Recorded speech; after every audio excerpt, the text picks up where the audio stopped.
What if the first civilization didn't collapse or disappear, but survived by becoming invisible?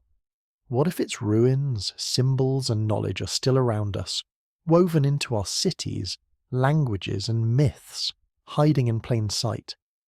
Think about it for a moment. We walk past ancient symbols carved into modern buildings. We speak words whose origins have been forgotten for thousands of years. We build our cities on top of older cities, which themselves rest on ruins even older still. Everywhere we look, there are traces of something that came before, something that feels just beyond our ability to fully remember. History tells us that civilization began around 5,000 or 6,000 years ago. Mesopotamia, Egypt, the Indus Valley. These are the names we learned in school, the places where writing emerged, where cities rose from the dust, where humanity supposedly took its first steps toward the world we know today. But what if that story is incomplete? What if those civilizations weren't the beginning at all, but rather the inheritors of something far older, something that had already been here, watching, waiting, leaving its fingerprints on everything that would come after? Tonight we're going to explore a possibility that lives in the shadows of accepted history. We're going to ask questions that don't have easy answers. We're going to look at the world around us, the stones beneath our feet, the stories we tell our children, the patterns that repeat across cultures separated by oceans and millennia, and wonder if perhaps the first civilization never truly vanished. Perhaps it simply learned to hide. Perhaps it became so woven into the fabric of human existence that we stopped seeing it as separate from ourselves. Perhaps it's still here. The story begins, as so many stories do, with a question that refuses to stay quiet. When we look at the earliest civilizations that history acknowledges, Sumer in Mesopotamia, the Old Kingdom of Egypt, the cities of the Indus Valley, the Yellow River cultures of ancient China, we see something remarkable. These societies didn't stumble slowly toward complexity. They didn't spend thousands of years gradually figuring out how to write, how to build, how to organize themselves into functioning states. Instead, they appeared with startling suddenness, already possessing knowledge that should have taken generations to develop. Consider Sumer, often called the cradle of civilization. Around 3500 BCE, in the fertile lands between the Tigris and Euphrates rivers, cities began to rise. But these weren't primitive settlements. They were sophisticated urban centers with complex irrigation systems, monumental architecture, and a fully developed writing system called cuneiform. The Sumerians had mathematics advanced enough to use a base 60 number system, the same system that gives us 60 seconds in a minute and 60 minutes in an hour today. They had astronomy that could track the movements of planets with remarkable precision. They had literature, law codes, and administrative systems that would make modern bureaucrats nod in recognition. Where did all of this come from? The standard explanation is that it developed gradually from earlier Neolithic settlements, that the Ubaid culture that preceded Sumer slowly evolved into something more complex. But when you look closely at the archaeological record, the transition feels less like evolution and more like sudden illumination. It's as if someone turned on a light switch and civilization simply appeared, already formed, already knowing things it shouldn't have known yet. Egypt presents an even more striking puzzle. The Great Pyramid of Giza, built during the 4th dynasty around 2560 BCE, represents a level of architectural and engineering sophistication that seems to have no precedent. The precision of its construction, the way its sides align almost perfectly with the cardinal directions, the mathematical relationships encoded in its dimensions, the sheer logistical achievement of moving and placing over 2 million stone blocks, suggests a depth of knowledge that appears fully formed. The earlier pyramids, the ones that supposedly represent the learning curve, are cruder, smaller, less ambitious. And then suddenly there's Khufu's monument, a structure so perfect in its execution, that modern engineers still debate how it was accomplished with the tools available at the time, but here's what makes it even stranger.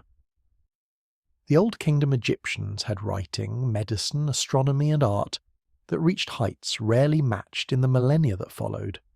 And then, after the Pyramid Age, Egyptian civilization seemed to plateau. Later dynasties built smaller pyramids, less precise monuments. It's as if the knowledge peaked early and then gradually faded, like a memory growing dimmer with time. That's not how technological progress usually works. Skills build on skills, knowledge accumulates, unless, of course, the knowledge wasn't developed, it was inherited. The Indus Valley Civilization, flourishing between 3300 and 1300 BCE in what is now Pakistan and northwest India, adds another layer to this mystery. Here was a culture that built cities with sophisticated urban planning, straight streets laid out in grid patterns, advanced drainage systems, standardized weights and measures, and a writing system that remains undeciphered to this day. The cities of Harappa and Mohenjo-daro show evidence of centralized planning and engineering knowledge that rivals anything in Mesopotamia or Egypt. Yet this civilization left almost no monumental architecture, no obvious temples or palaces, no clear hierarchy of power. It's as if they knew how to build complex societies, but chose to do so in a way that was deliberately understated, almost hidden. And then there's China, where the Shang dynasty emerged around 1600 BCE, with bronze casting techniques so advanced that modern metallurgists marvel at their sophistication. The oracle bones they used for divination show a writing system that was already complex and mature, suggesting a long period of development that we simply haven't found evidence for yet. The Shang seem to appear with knowledge already in hand, as if they were continuing something rather than beginning it. What connects all of these civilizations is the sense that they inherited something. They all have myths about gods or wise beings who came before, who taught humanity the arts of civilization. The Sumerians spoke of the Apkallu, 7 sages who emerged from the sea to bring knowledge to mankind. The Egyptians had Thoth, the god of wisdom and writing, who was said to have given them their hieroglyphs and their understanding of the cosmos. The Vedic texts of India speak of the Saptarishi, 7 sages who preserved and transmitted ancient knowledge. Chinese mythology tells of culture heroes like Fuxi and Shennong, who taught humanity essential skills. These stories are usually dismissed as mythology, as primitive attempts to explain the origins of knowledge by attributing it to divine sources. But what if there's a kernel of truth hidden in these tales? What if these myths are cultural memories of something real? Not gods, perhaps, but teachers from an earlier time, representatives of a civilization that came before, that seeded its knowledge across the world and then faded into legend. The question hangs in the air like smoke from an ancient fire. If there was something before, some earlier flowering of human achievement that predated the civilizations we acknowledge, where is the evidence? Where are the ruins, the artifacts, the undeniable proof that would force us to rewrite our understanding of human history? Perhaps the answer is that we've been looking at it all along, but we haven't recognized it for what it is. Perhaps the evidence isn't hidden in some undiscovered tomb or buried beneath miles of ocean. Perhaps it's scattered across the surface of the world, woven so deeply into the foundations of known civilizations that we mistake it for their own achievements rather than their inheritance. There are places on this earth that don't fit comfortably into the timeline we've constructed for human civilization. Sites that are older than they should be, more sophisticated than they have any right to be, built with techniques that seem to exceed the capabilities of the cultures we credit with their construction. These places whisper of something that came before, something that possessed knowledge we're only now beginning to rediscover. Göbekli Tepe, in southeastern Turkey, is perhaps the most dramatic example. Discovered in the 1990s and still being excavated today, this site has fundamentally challenged our understanding of prehistoric human capability. The complex consists of massive stone pillars arranged in circles, some weighing up to 20 tons, carved with intricate reliefs of animals, foxes, lions, scorpions, vultures, snakes. The artistry is sophisticated, the engineering impressive. But here's what makes Göbekli Tepe revolutionary. It was built around 9600 BCE, over 11,000 years ago, by people who were supposedly hunter-gatherers, who hadn't yet developed agriculture, who weren't supposed to have the social organization or the motivation to create monumental architecture. Everything we thought we knew about the progression of human civilization suggested that permanent settlements came first, then agriculture, then surplus food production, and only then, once people had leisure time and resources, did they begin building monuments and creating art. Göbekli Tepe reverses that sequence. It suggests that the drive to create sacred spaces, to gather in large numbers for purposes we can only guess at, might have preceded, and perhaps even motivated, the development of agriculture. Or it suggests something else entirely, that the people who built Göbekli Tepe weren't primitive hunter-gatherers at all, but the inheritors or survivors of a more advanced culture, one that had already mastered the arts of construction and organization.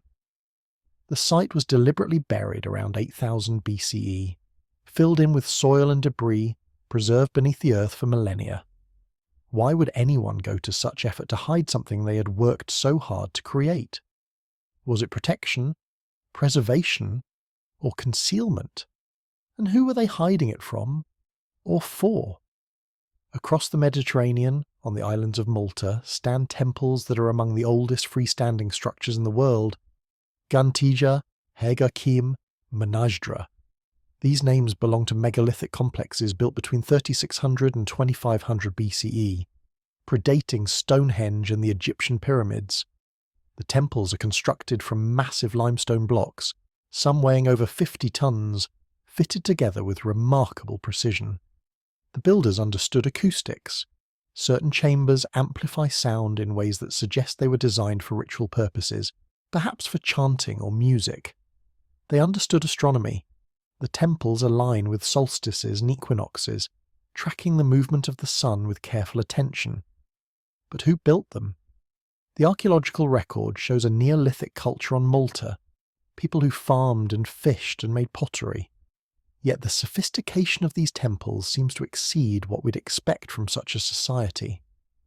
The engineering knowledge required to move and position stones of such size, the mathematical understanding needed to create the precise alignments, the artistic vision evident in the carved spirals and animal reliefs, all of this suggests a level of cultural development that appears suddenly in the archaeological record and then, just as suddenly, disappears.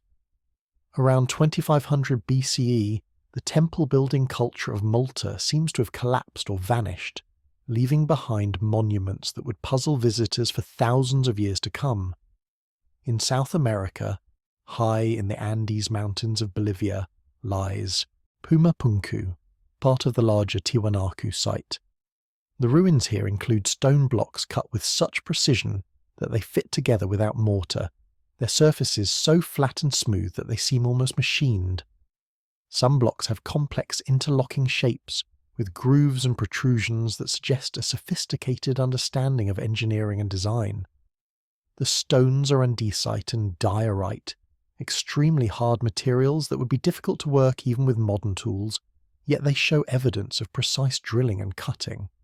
Tiwanaku flourished between 500 and 1000 CE, but some researchers argue that the most impressive constructions at Pumapunku might be older, possibly much older. The site sits at an altitude of nearly 13,000 feet, in an environment that would have made large-scale construction projects extraordinarily challenging. Yet someone built here, creating structures that have survived earthquakes and centuries of weathering, their precision still evident in the scattered blocks that remain. The conventional explanation is that the Tiwanaku people, ancestors of the Aymara, built these monuments using stone tools, copper chisels, and immense patience.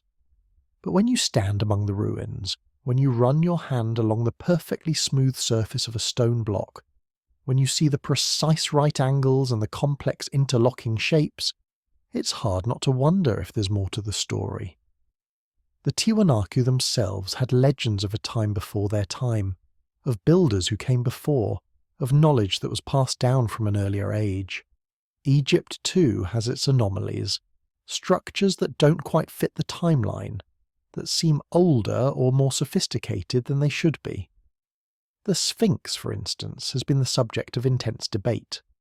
While mainstream Egyptology dates it to the reign of Khafre around 2500 BCE, some researchers have pointed to evidence of water erosion on the Sphinx enclosure, erosion that would require centuries of heavy rainfall. But Egypt hasn't experienced that kind of rainfall in recorded history. The last time the climate was wet enough to produce such erosion was at the end of the last ice age, around 10,000 BCE or earlier. Could the Sphinx be far older than we think? Could it be a remnant of something that existed before dynastic Egypt? Something that the pharaohs discovered and claimed as their own? The Osirian at Abydos presents another puzzle.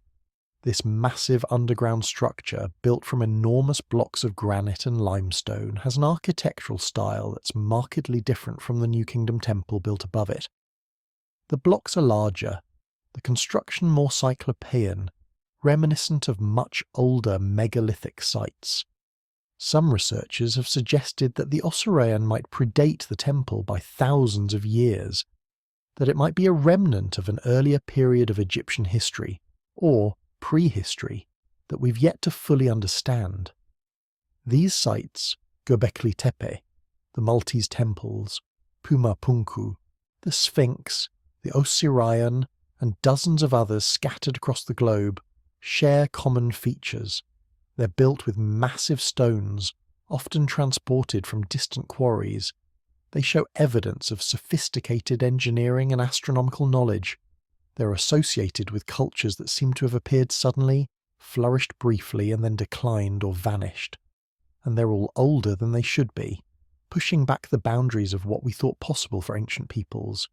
But perhaps most intriguingly, they all seem to be part of a larger pattern, a global network of ancient sites that share similar construction techniques, similar astronomical alignments, similar symbolic motifs.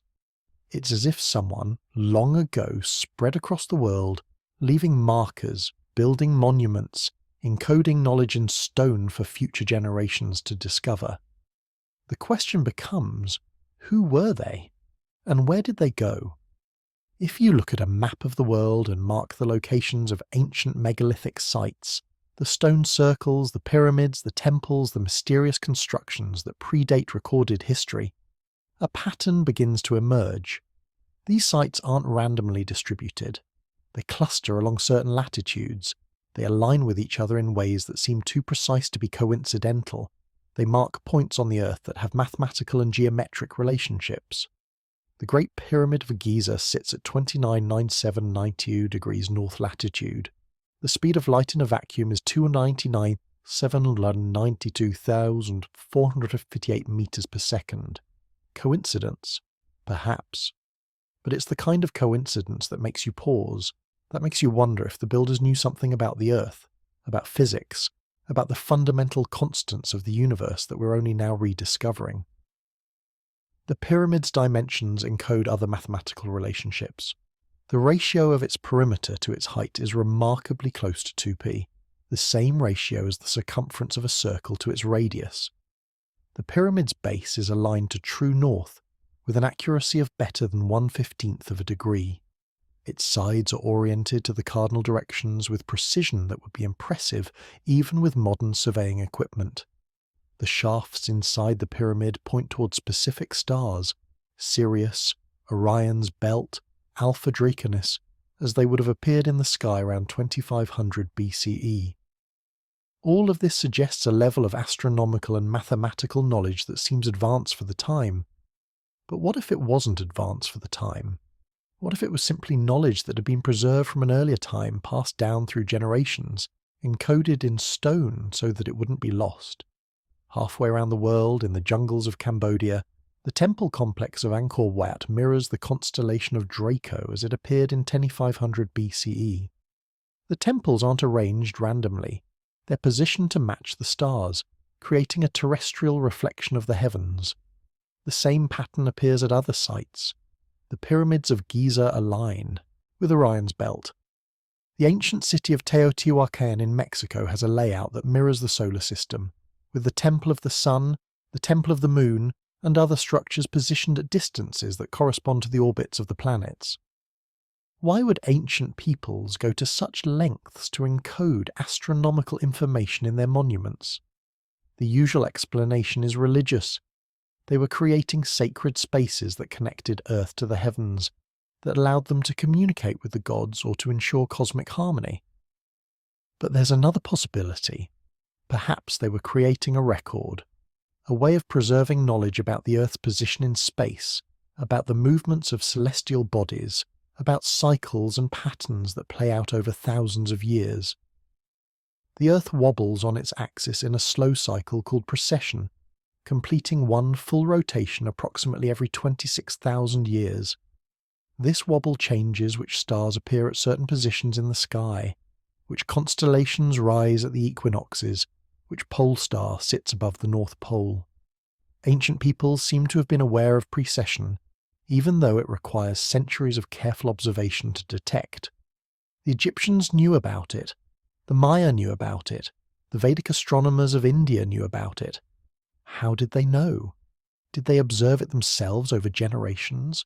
Or did they inherit the knowledge from someone who had already done the observing, someone who had been watching the skies for thousands of years? There are other patterns too, patterns that suggest a global civilization, or at least a global exchange of knowledge. The same symbols appear in widely separated cultures. The spiral, representing cycles and eternity, shows up in Neolithic Ireland, in ancient Greece, in the American Southwest, in New Zealand. The swastika, an ancient symbol of the sun and good fortune, appears in India, in China, in pre-Columbian America, in ancient Troy. The serpent or dragon, representing wisdom and transformation, is found in nearly every culture on Earth. The Nagas of India, the dragons of China, Quetzalcoatl in Mesoamerica, the rainbow serpent of Aboriginal Australia, the serpent in the Garden of Eden. Are these symbols universal because they represent fundamental human archetypes, patterns that emerge independently in every culture? Or are they universal because they were spread by a common source, a civilization that existed before the cultures we know, that left its symbolic language scattered across the world like seeds? The same question applies to myths. Every culture has a flood story, a great deluge that destroyed the world, that wiped out an earlier civilization, that forced humanity to begin again. The Epic of Gilgamesh tells of Utnapishtim, who survived the flood in a great boat. The Bible tells of Noah and the Ark. Hindu texts speak of Manu, who was warned of the flood by a fish and built a boat to survive. Greek mythology has Deucalion and Pyrrha, who survived a flood sent by Zeus. The Aztecs believed in multiple ages of the world, each ending in catastrophe, including a great flood. Aboriginal Australians have flood stories. Pacific Islanders have flood stories. Native American tribes have flood stories. The standard explanation is that floods are common natural disasters, and that cultures living near rivers or coasts would naturally develop myths about catastrophic flooding. But the similarities between these stories, the warning from a divine source, the building of a boat, the survival of a chosen few, the repopulation of the earth, suggest something more than independent invention. They suggest a shared memory, a collective trauma, an event so significant that it was remembered and retold across generations, across migrations, across the entire span of human habitation on Earth. What if there really was a flood, a global or near-global catastrophe that occurred at the end of the last ice age, around 11,000 to 12,000 years ago? The geological record shows that this was a time of dramatic climate change, of rapidly rising sea levels as the ice sheets melted, of massive flooding in coastal areas around the world. Entire landscapes were submerged. Coastlines that had been inhabited for thousands of years disappeared beneath the waves. If there was a civilization living in those coastal areas, and coastal areas are where civilizations tend to develop, near water, near resources, near trade routes, then that civilization would have been devastated. Perhaps the flood myths aren't myths at all. Perhaps they're memories, passed down through oral tradition, of a real event that destroyed a real civilization, and perhaps the survivors of that civilization scattered across the world, carrying with them the knowledge and the symbols and the stories of what had been lost, planting the seeds that would eventually grow into the civilizations we recognize today. The idea of a lost civilization, a predecessor to all known cultures, has been part of human imagination for thousands of years. Plato wrote about Atlantis, a powerful island nation that sank beneath the sea in a single day and night of catastrophe. He claimed the story came from Egyptian priests, who told it to the Greek lawgiver Solon, who passed it down through generations until it reached Plato's ears. Whether Atlantis was real or allegorical, whether it was based on a historical event or purely invented, has been debated for millennia. But the story persists because it touches something deep in human consciousness. The sense that we've lost something, that there was a golden age before our age, a time when humanity knew more, achieved more, lived in harmony with knowledge that has since been forgotten. Other cultures have similar stories. The Hindus speak of Dvarka, the golden city of Krishna which sank into the sea after his death. Marine archaeologists have found ruins off the coast of Gujarat in India that some believe might be connected to these legends. The Sumerians had tales of Dilmun, a paradise that existed before the flood. The Greeks had stories of a golden age when gods walked among men and humanity lived in peace and prosperity. The Egyptians believed in Zep Tepi, the first time, a distant epoch when the gods ruled Egypt directly, before the pharaohs, before recorded history. These stories are usually classified as mythology, as religious or philosophical allegories rather than historical accounts. But what if they contain fragments of actual history, distorted by time and retelling but rooted in real events? What if there was a civilization that existed before the ones we know, a civilization that achieved a level of development we're only now beginning to appreciate, and that was destroyed or disrupted by some catastrophe, a flood, an earthquake, a climate shift, a war, leaving only scattered survivors to carry on its legacy? The problem with this idea, from a mainstream archaeological perspective, is the lack of clear evidence. Where are the cities, the tools, the pottery, the bones? Where is the undeniable proof that would force us to rewrite the textbooks? The answer might be that we're looking in the wrong places, or that we're not recognizing the evidence when we see it, or that the evidence was destroyed by the very catastrophe that ended the civilization. Consider what would happen to our own civilization if it was suddenly abandoned. How long would our cities last? Steel and concrete would corrode and crumble within centuries. Glass would shatter, plastics would degrade, electronics would dissolve into rust and dust. Within a few thousand years, most of what we've built would be gone, reduced to scattered ruins that might be mistaken for natural formations. Only the larger stone structures, dams, monuments, the foundations of skyscrapers, would remain, and even those would be weathered and broken, their purpose obscure to future archaeologists. Now imagine a civilization that existed 12,000 years ago, at the end of the last ice age. Imagine that it was primarily coastal, built along shorelines that are now hundreds of feet underwater. Imagine that it was destroyed by rising sea levels, by tsunamis, by the catastrophic flooding that accompanied the melting of the ice sheets. Most of its remains would be submerged, buried under sediment, scattered across the ocean floor. The few inland sites that survived would be weathered by millennia of rain and wind, overgrown by forests, buried by shifting sands. By the time modern humans developed the tools and the interest to look for such a civilization, most of the evidence would be gone, but not all of it. Some traces would remain. The largest stone structures, the most durable artifacts, the knowledge encoded in myths and symbols. And perhaps, if we look carefully, if we're willing to question our assumptions about what's possible and what's not, we can find those traces and begin to piece together the story of what came before. There are researchers who have dedicated their lives to this search.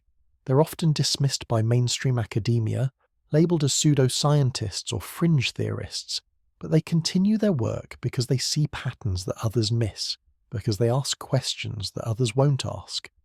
They point to underwater structures off the coasts of Japan, India, Cuba, and the Bahamas, formations that might be natural, or might be the ruins of ancient harbours and cities.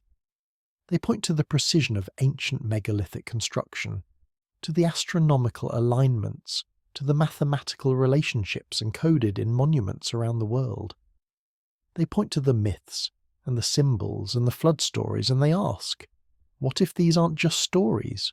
What if they're memories? The mainstream response is usually skepticism, and that skepticism is often justified.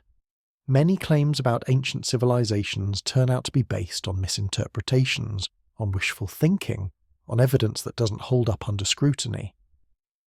But skepticism shouldn't become dogma. The history of archaeology is full of discoveries that were initially dismissed as impossible.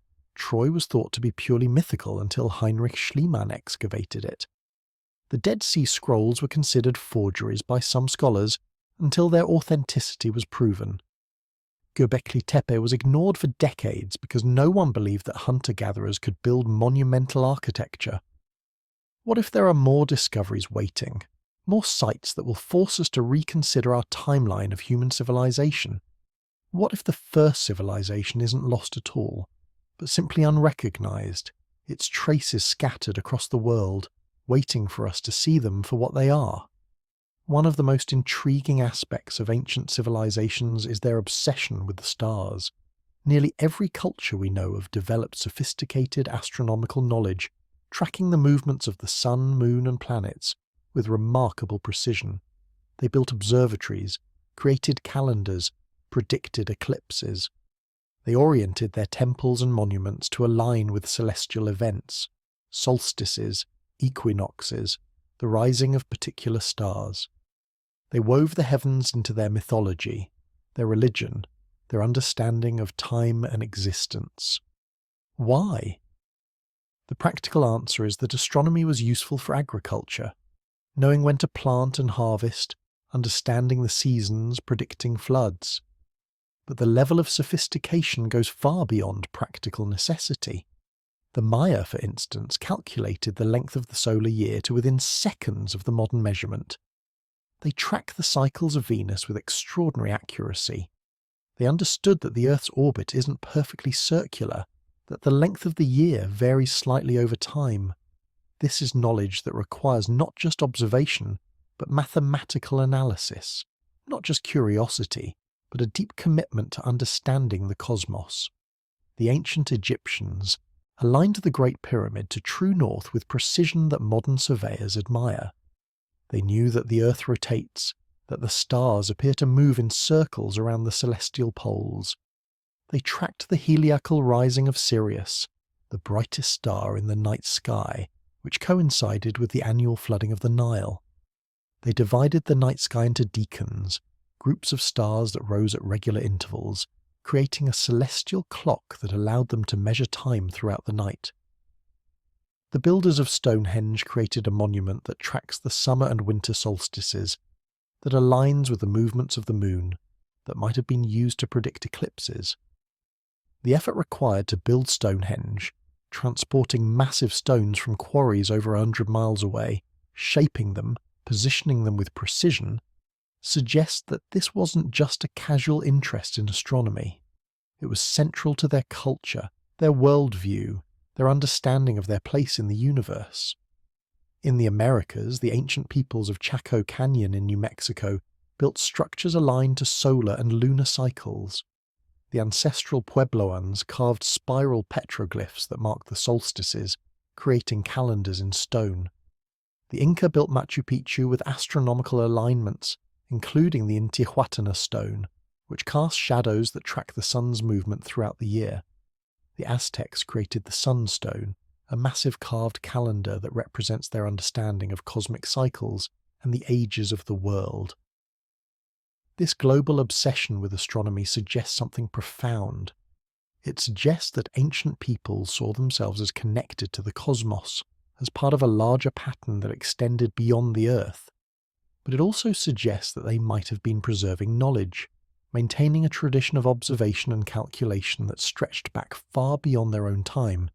Consider the concept of the Great Year, the approximately 26,000-year cycle of precession. To detect this cycle requires centuries of careful observation, comparing the positions of stars at the equinoxes across generations. Yet multiple ancient cultures seem to have known about it. The Egyptians encoded it in their mythology, in the story of the ages of the world, in the symbolism of the zodiac. The Maya incorporated it into their long count calendar, which tracks cycles of time spanning thousands of years. The Vedic texts of India describe yugas, vast stages of the world that correspond to precessional cycles. How did they know?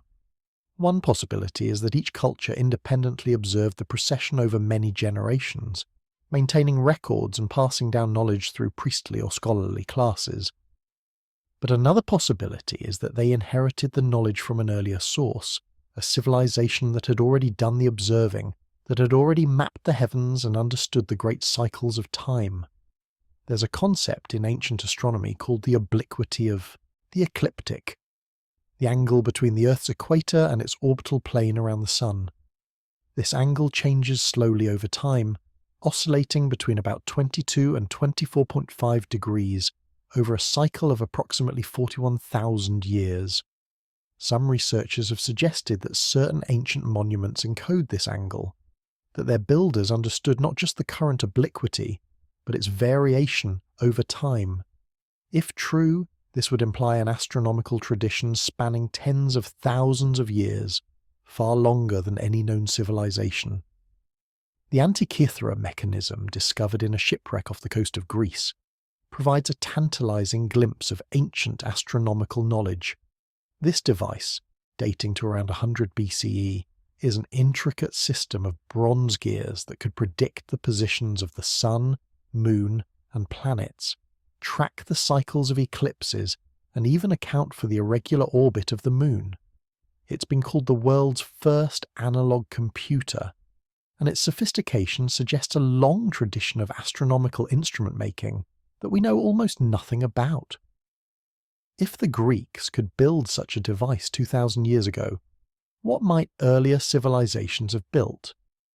And what knowledge might have been lost when the Library of Alexandria burned, when the temples were destroyed, when the old ways were forgotten? The stars, it seems, were more than just lights in the sky to ancient peoples. They were a map, a calendar, a connection to something eternal. And perhaps they were also a record, a way of encoding knowledge that would survive even if everything else was lost. Because the stars don't change, not on human timescales. The constellations we see tonight are the same ones that ancient people saw thousands of years ago. If you want to leave a message that will last for millennia, that will be readable by any civilization that develops astronomy, you encode it in the stars. You build monuments that point to specific celestial positions, that mark important cycles, that preserve mathematical and astronomical knowledge in stone. Perhaps that's what the first civilization did. Perhaps they knew that catastrophe was coming, that their world was ending, and they chose to preserve their knowledge in the most durable form they could imagine, not in books or tablets that could burn or crumble, but in massive stone monuments aligned to the heavens, in myths and symbols that would be passed down through oral tradition, in the very layout of sacred sites scattered across the globe.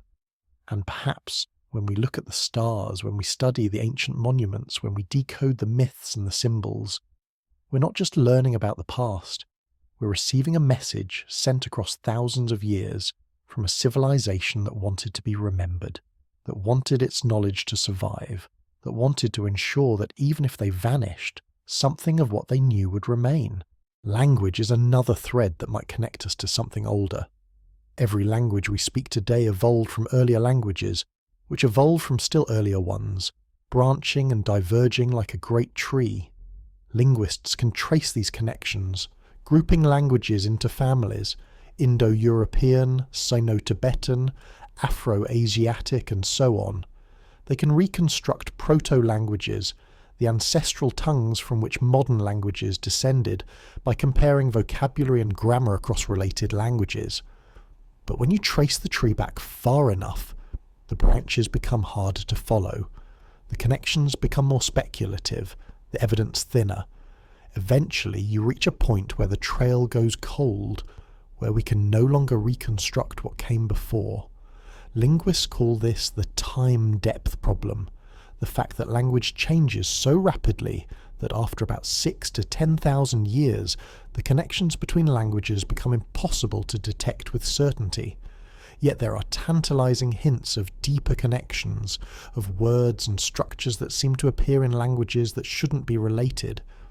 Some researchers have proposed the existence of superfamilies of languages, groupings that would connect language families that are currently considered separate.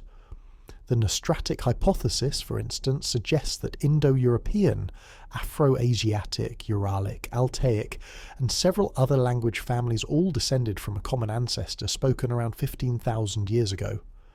The evidence is controversial and far from conclusive, but the idea is intriguing, that there might have been a time when humanity spoke a more unified language, before migrations and isolation caused languages to diverge. Even more speculative is the idea of a proto-human language, a single ancestral tongue from which all modern languages ultimately descended. Most linguists consider this impossible to prove or disprove, given the time depth problem. But what if there are traces of such a language preserved in the most ancient words, the ones that seem to appear across multiple language families? Words for basic concepts, mother, father, water, fire, sometimes show surprising similarities across unrelated languages. Are these coincidences, or are they echoes of something older? There's also the mystery of isolated languages, tongues that don't seem to fit into any known language family. Basque, spoken in the Pyrenees between Spain and France, has no clear relatives. It's been spoken in that region for thousands of years, predating the arrival of Indo-European languages. Some researchers have suggested that Basque might be a remnant of the languages spoken in Europe before the Indo-European expansion, a survivor from an earlier linguistic landscape. If so, what other languages might have existed in that earlier time, and what happened to the people who spoke them? The Sumerian language presents a similar puzzle. It's a language isolate, unrelated to any other known language. The Sumerians themselves claim to have come from somewhere else, to have arrived in Mesopotamia from a distant land. Their language, their culture, their knowledge, all of it seems to have appeared suddenly, without clear antecedents. Where did they come from? And what language did they speak before Sumerian? Then there are the undeciphered scripts, writing systems that we can see but cannot read. The Indus Valley script, used by the Harappan civilization, remains a mystery despite decades of effort. The Rongorongo script of Easter Island, the Linear script of Minoan Crete, the Phaistos disc. All of these represent languages or writing systems that we cannot yet understand. What knowledge might be encoded in these texts? What stories, what histories, what memories of earlier times? Some researchers have suggested that certain symbols appear across multiple ancient writing systems, suggesting either a common origin or a shared symbolic language. The spiral, the cross, the circle, the triangle, these basic geometric shapes appear in the earliest writing systems and in the art of prehistoric peoples around the world. Are they universal because they represent fundamental human concepts? Or are they universal because they were part of a shared symbolic system, a visual language that predated writing itself? There's a concept in linguistics called substrate influence. The idea that when one language replaces another, the older language leaves traces in the new one, influencing its pronunciation, its grammar, its vocabulary. If there was a global or widespread civilization before the ones we know, if it had a language or languages that were spoken across large areas, then we might expect to find substrate influences in the languages that came after. We might find words that don't fit. grammatical structures that seem out of place, phonetic patterns that suggest an earlier layer of linguistic history. The problem is that after thousands of years, these influences become almost impossible to detect with certainty.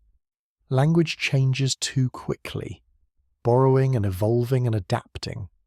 But perhaps, if we look carefully, if we compare not just vocabulary, but deeper structures, the way languages handle time, the way they construct sentences, the way they categorize the world, we might find patterns that suggest a common heritage, a shared linguistic ancestry that goes back further than we currently believe possible. And then there are the words themselves, the ones that seem to carry weight beyond their literal meaning. Words like sacred, temple, wisdom, mystery. Words that appear in ancient texts with connotations that suggest they once meant something more specific, something that has been lost or forgotten. The Greek word mysterion originally referred to secret religious rites, knowledge that was revealed only to initiates. The Latin sacer meant not just holy but set apart, forbidden to ordinary use. The Sanskrit Veda means knowledge, but it specifically refers to sacred knowledge, wisdom that was revealed by the gods or by ancient seers. These words hint at a time when knowledge was divided into the common and the sacred, when certain truths were preserved by a select few, when wisdom was something to be protected and passed down through carefully maintained traditions. Perhaps this division reflects the remnants of an earlier civilization's knowledge, preserved by those who survived its fall, guarded by priestly classes who understood that they were the keepers of something precious, something that must not be lost. Language, like astronomy and architecture, might be a carrier of ancient knowledge, a vessel that has transported ideas and memories across thousands of years. When we speak, when we write, when we tell stories, we're using tools that were shaped by countless generations before us.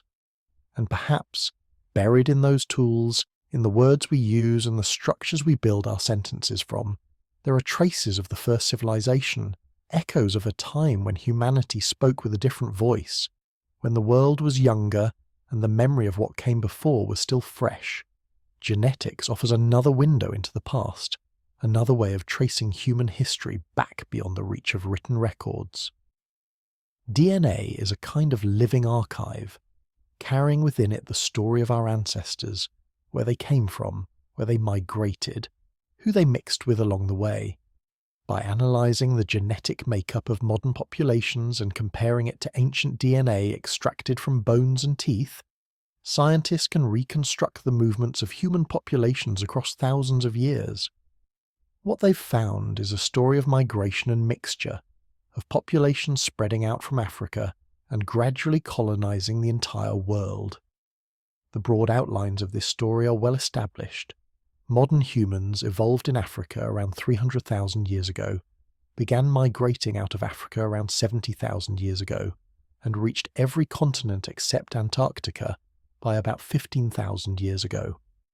Along the way, they encountered and interbred with other human species, Neanderthals in Europe and Western Asia, Denisovans in Eastern Asia, and possibly other archaic human populations that we haven't yet identified. But within this broad story there are puzzles and anomalies, genetic patterns that don't quite fit the simple narrative of a single expansion out of Africa. There are hints of earlier migrations, of populations that moved and mixed in ways we don't fully understand. There are genetic markers that appear in unexpected places, suggesting contact between populations that were supposedly isolated from each other.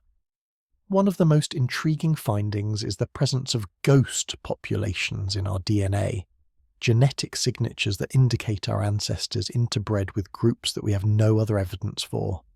These ghost populations show up as statistical anomalies in genetic analyses, as patterns that can only be explained by the existence of groups that have left no archaeological trace, no bones, no artifacts, nothing but their DNA mixed into the genomes of later populations.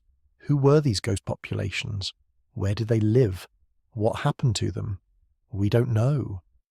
But their existence suggests that human history is more complex than we've imagined, that there were more groups, more migrations, more interactions than the archaeological record has preserved. There's also the question of genetic bottlenecks, periods when human population size dropped dramatically, leaving a genetic signature of reduced diversity. The most famous bottleneck occurred around 70,000 years ago, possibly associated with the eruption of Mount Toba in Indonesia, a volcanic event so massive that it may have caused a global volcanic winter, drastically reducing human populations. But there are hints of other bottlenecks, other periods when human numbers dwindled and then recovered. Could one of these bottlenecks be associated with the catastrophe that ended the first civilization? If there was a global or near-global disaster around 12,000 years ago, massive flooding, climate disruption, perhaps even a cosmic impact, it would have caused a dramatic reduction in human population. The survivors would have been scattered, isolated, forced to rebuild from almost nothing. Their genetic diversity would have been reduced, and that reduction would be visible in the DNA of their descendants. Us? Some researchers have pointed to genetic evidence of a population expansion around 10,000 to 12,000 years ago, a period when human numbers began to grow rapidly after a period of stagnation or decline. This expansion coincides with the development of agriculture, with the founding of the first cities, with the beginning of what we call civilization.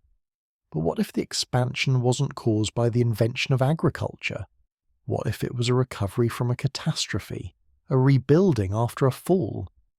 There's also the mystery of haplogroups, genetic lineages that can be traced through either the maternal line, mitochondrial DNA, or the paternal line, Y chromosome DNA.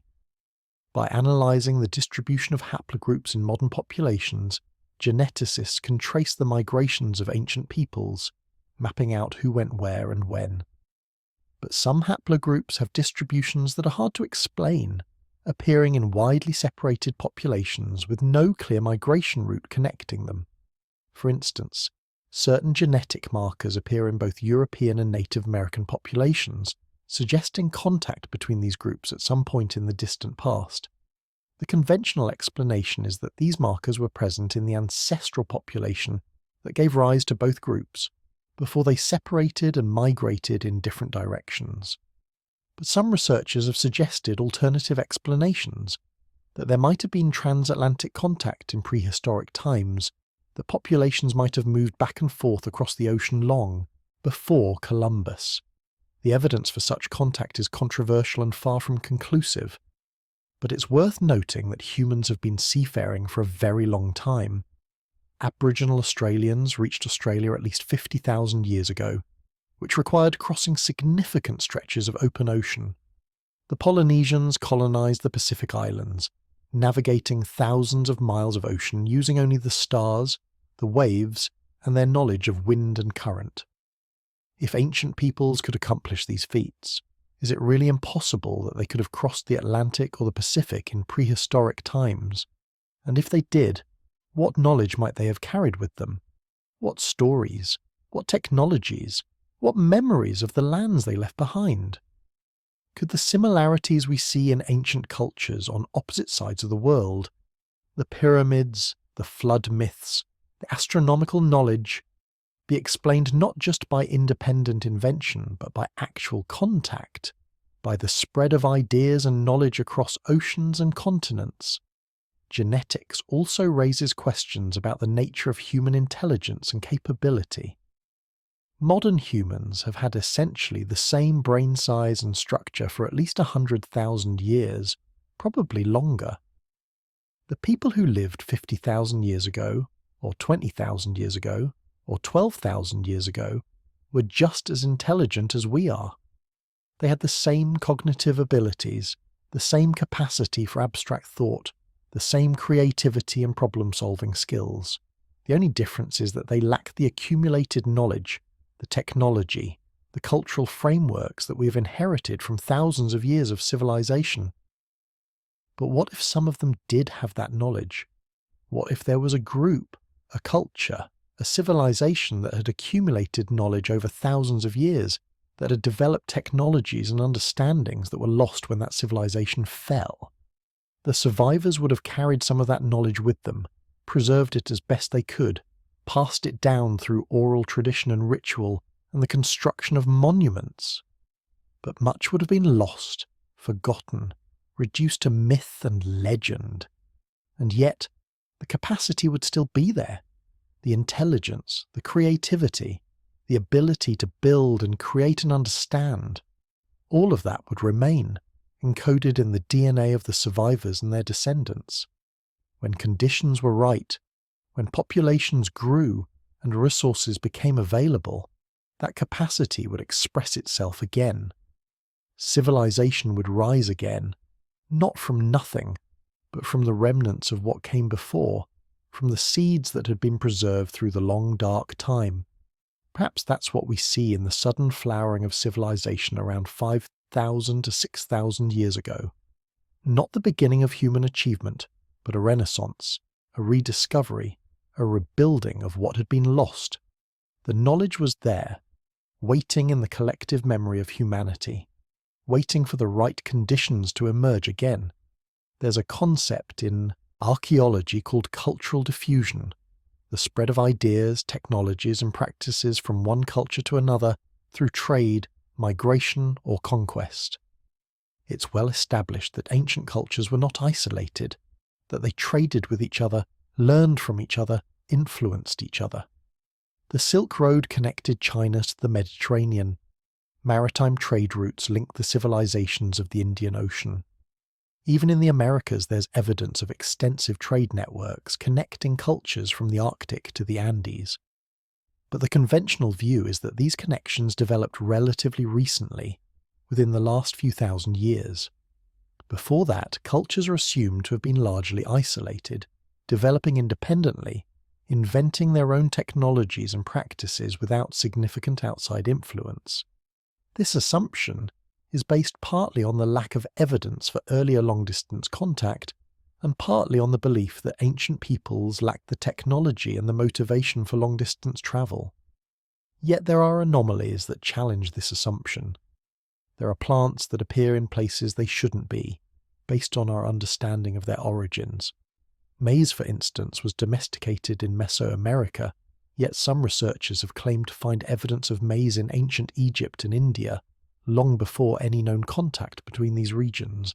The evidence is disputed, but if true, it would suggest transoceanic contact in prehistoric times. Similarly, there are claims of cocaine and tobacco residues found in Egyptian mummies, despite the fact that both plants are native to the Americas. The findings have been challenged and debated, with skeptics suggesting contamination or misidentification. But if the findings are genuine, they would imply that either these plants were present in the Old World before we thought, or that there was contact between the Old and New Worlds in ancient times. There are also architectural similarities that are hard to explain by independent invention alone. Pyramids appear in Egypt, in Mesopotamia, in Mesoamerica, in China, in Southeast Asia. The standard explanation is that the pyramid is a natural form for monumental architecture. It's stable, it's impressive, and it can be built with relatively simple technology. But the similarities sometimes go beyond just the basic shape. The step pyramids of Egypt and Mesopotamia closely resemble the step pyramids of Mesoamerica. The astronomical alignments, the use of massive stone blocks, the incorporation of mathematical relationships. These features appear in pyramids around the world. Is this convergent evolution? Different cultures independently arriving at similar solutions to similar problems? Or is it evidence of a shared heritage, a common source of knowledge that influenced pyramid-building cultures across the globe? The same question applies to other technologies. Megalithic construction, the use of massive stone blocks fitted together with precision, appears in widely separated cultures. The technique of trepanation, drilling holes in the skull for medical or ritual purposes, has been found in ancient remains from Europe, Asia, Africa, and the Americas. The practice of mummification appears in Egypt, in the Andes, in the Canary Islands, in China.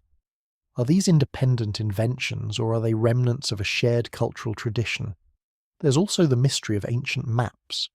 The Piri Reis map, created in 1513 by an Ottoman admiral, shows the coast of South America and, controversially, what some researchers claim is the coast of Antarctica, not as it appears today, covered in ice, but as it might have appeared thousands of years ago, before the ice sheets formed.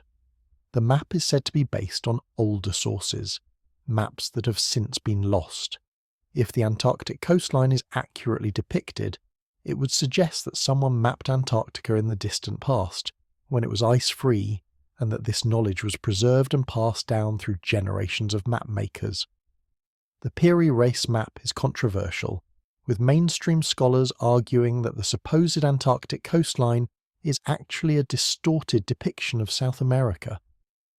But there are other ancient maps that show surprising accuracy, depicting coastlines and geographical features with a precision that seems advanced for their time. The Ptolemaic maps of the ancient world, for instance, show a level of geographical knowledge that suggests extensive exploration and surveying. How did ancient peoples acquire this knowledge? The conventional answer is through gradual exploration, through the accumulation of information from traders and travellers, through careful observation and record keeping.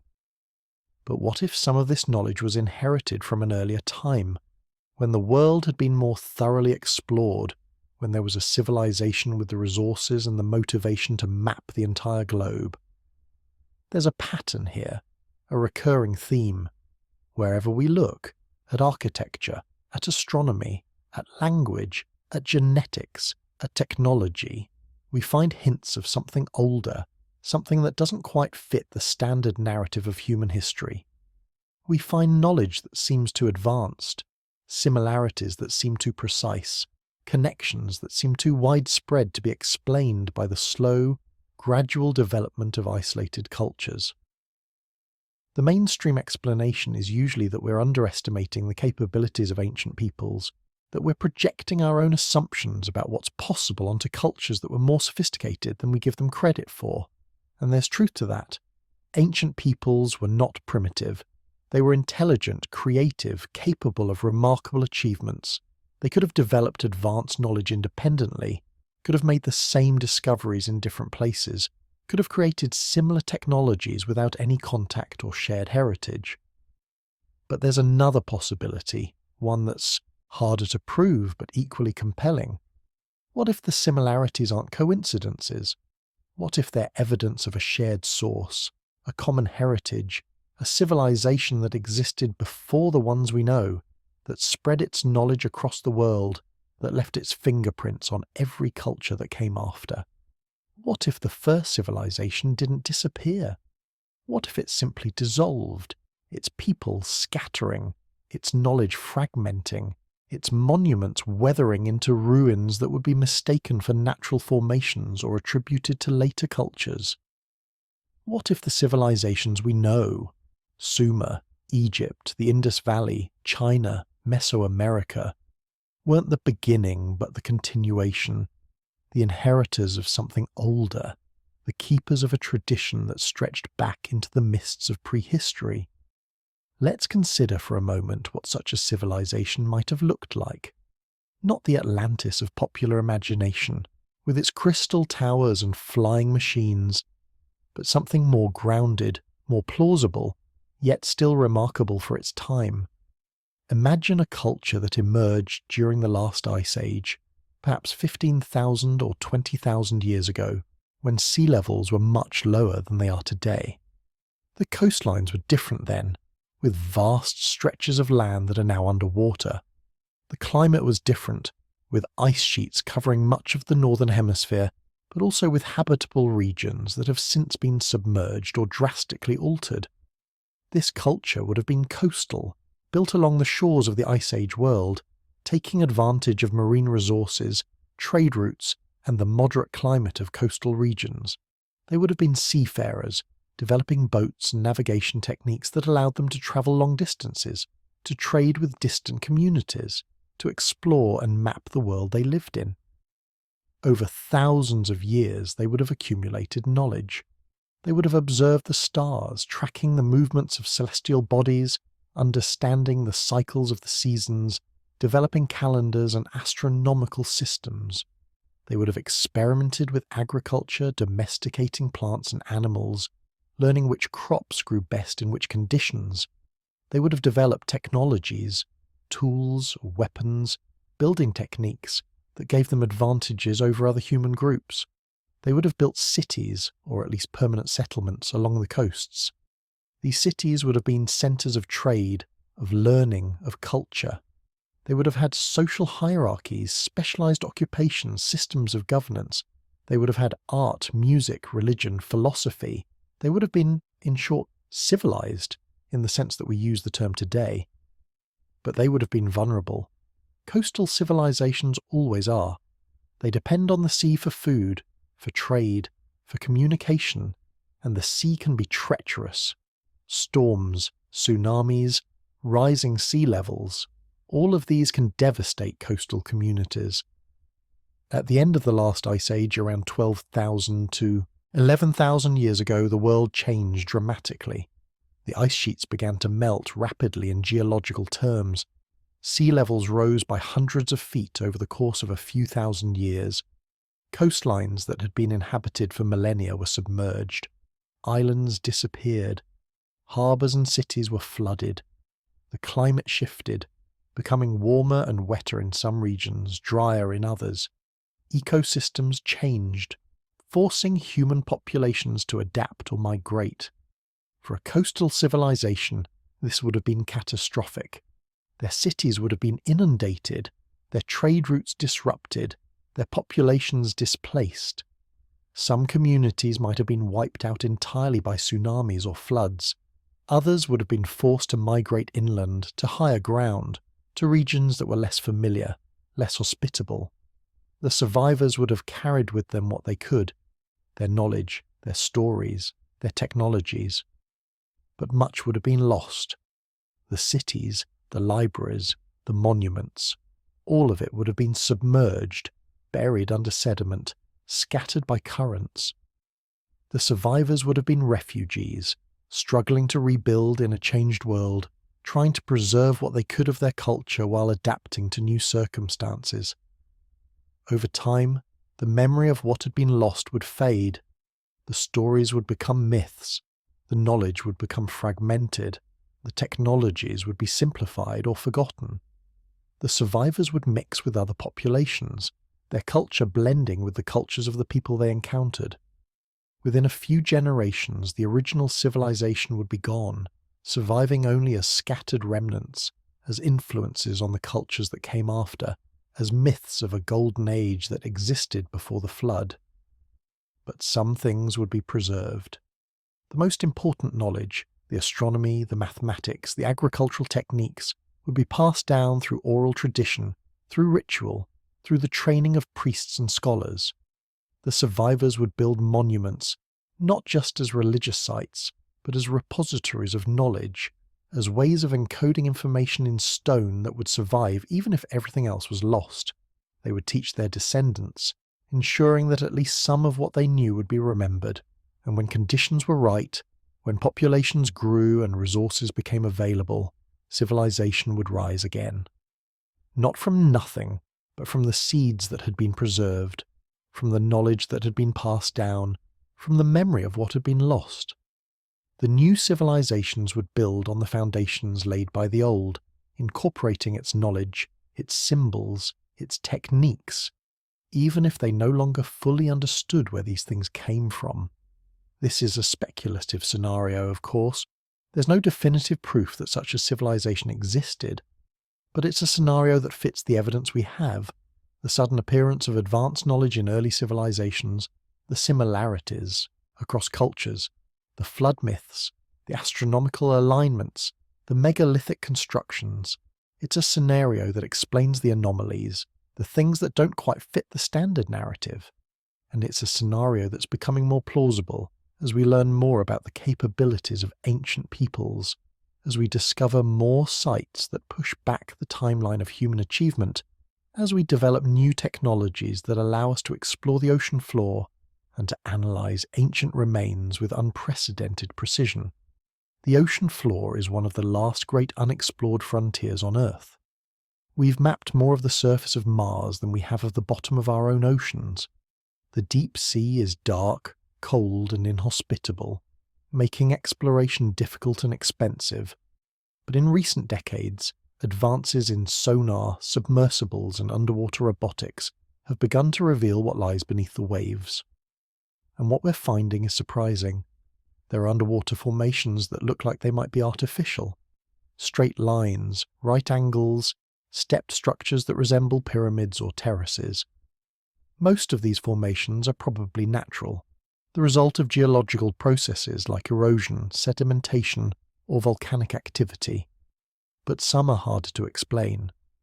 Off the coast of Japan, near the island of Yonaguni, there's an underwater structure that has been the subject of intense debate. The Yonaguni Monument, as it's called, consists of massive stone formations with flat surfaces, sharp edges, and what appear to be carved steps and terraces. Some researchers argue that it's a natural formation, shaped by erosion and tectonic activity. Others believe it's artificial, the remains of an ancient structure that was submerged when sea levels rose at the end of the Ice Age. The debate continues, with no clear consensus. But what's undeniable is that the structure is impressive, and that if it is artificial, it would represent a level of stoneworking capability that predates any known civilization in the region. Similar formations have been reported off the coasts of India, Cuba, and the Bahamas. In the Gulf of Cambay, off the coast of Gujarat in India, sonar surveys have revealed what appear to be the remains of an ancient city, with structures, streets, and artifacts scattered across the ocean floor. The site is controversial, with some researchers arguing that it's a natural formation or a collection of modern debris, while others believe it could be the remains of a prehistoric settlement. Off the coast of Cuba, sonar images have shown what look like symmetrical stone structures at a depth of over 2,000 feet.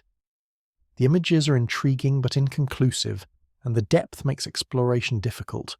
If the structures are artificial, they would have to be extremely old, dating to a time when sea levels were much lower, possibly 10,000 years ago or more. In the Bahamas, there's a formation known as the Bimini Road, a linear arrangement of rectangular limestone blocks that some researchers believe is a man-made structure, possibly a road or a wall. Mainstream geologists argue that it's a natural formation, the result of erosion and the fracturing of the limestone bedrock. But the blocks are remarkably regular, and their arrangement is suggestive of human construction. None of these sites provides definitive proof of a prehistoric civilization. The evidence is ambiguous, open to interpretation, subject to debate. But taken together, they suggest that there might be more beneath the waves than we've yet discovered, that the ocean floor might hold the remains of settlements and structures that were submerged when sea levels rose at the end of the Ice Age. The problem is that exploring the ocean floor is difficult and expensive.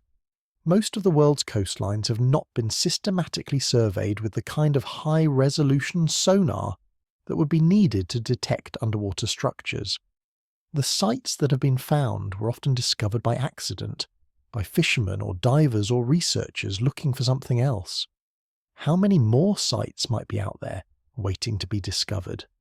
And even when sites are found, exploring them is challenging. The water is often murky, the currents strong, the depths prohibitive.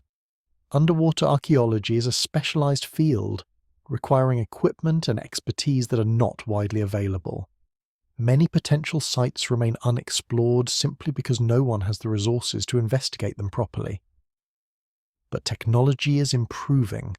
Autonomous underwater vehicles, equipped with sonar and cameras, can now survey large areas of the ocean floor with minimal human intervention.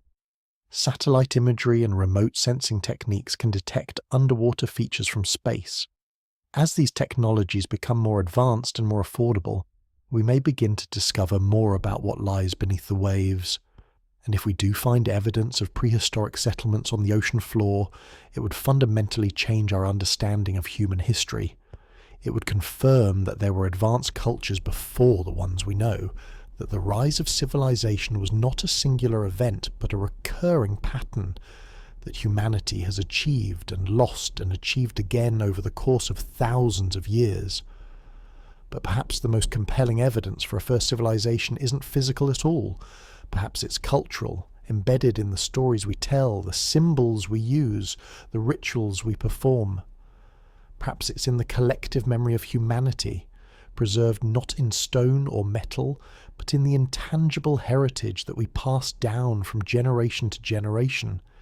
Every culture has its creation myths, its stories of how the world began, how humanity came to be, how the gods shaped the earth and the heavens. These myths are often dismissed as primitive attempts to explain natural phenomena, as pre-scientific cosmologies that have been superseded by modern understanding. But what if they're more than that? What if they're memories distorted by time and retelling, but rooted in actual events? The flood myths, as we've discussed, appear in nearly every culture, but there are other recurring themes as well. The idea of a golden age, a time of peace and prosperity that existed before the world we know. The concept of culture heroes or divine teachers who brought knowledge to humanity. The belief in cycles of time, in ages of the world that rise and fall in endless succession. These themes appear in cultures that had no known contact with each other. The Greeks had their golden age when Cronus ruled and humanity lived without toil or suffering. The Hindus have their Satya Yuga, the age of truth, when Dharma was perfect and humans live for thousands of years. The Aztecs believed in multiple suns, each representing an age of the world that ended in catastrophe. The Norse had their Ragnarok, the twilight of the gods, when the world would be destroyed and then reborn. Why do these themes recur? The standard explanation is that they represent universal human concerns, the desire for a better world, the fear of catastrophe, the recognition that all things change and pass away. But there's another possibility. What if these myths are memories of actual cycles, of civilizations that rose and fell, of golden ages that really existed and then ended in disaster? The concept of cyclical time is particularly intriguing. Modern Western culture tends to view time as linear, as a progression from past to present to future, with history moving in a generally upward direction toward greater knowledge and complexity. But many ancient cultures viewed time as cyclical, as a wheel that turns endlessly, with ages of growth followed by ages of decline, with creation followed by destruction followed by rebirth. This cyclical view might reflect a deeper understanding of history, a recognition that civilizations don't last forever, that what rises must eventually fall, that the patterns repeat.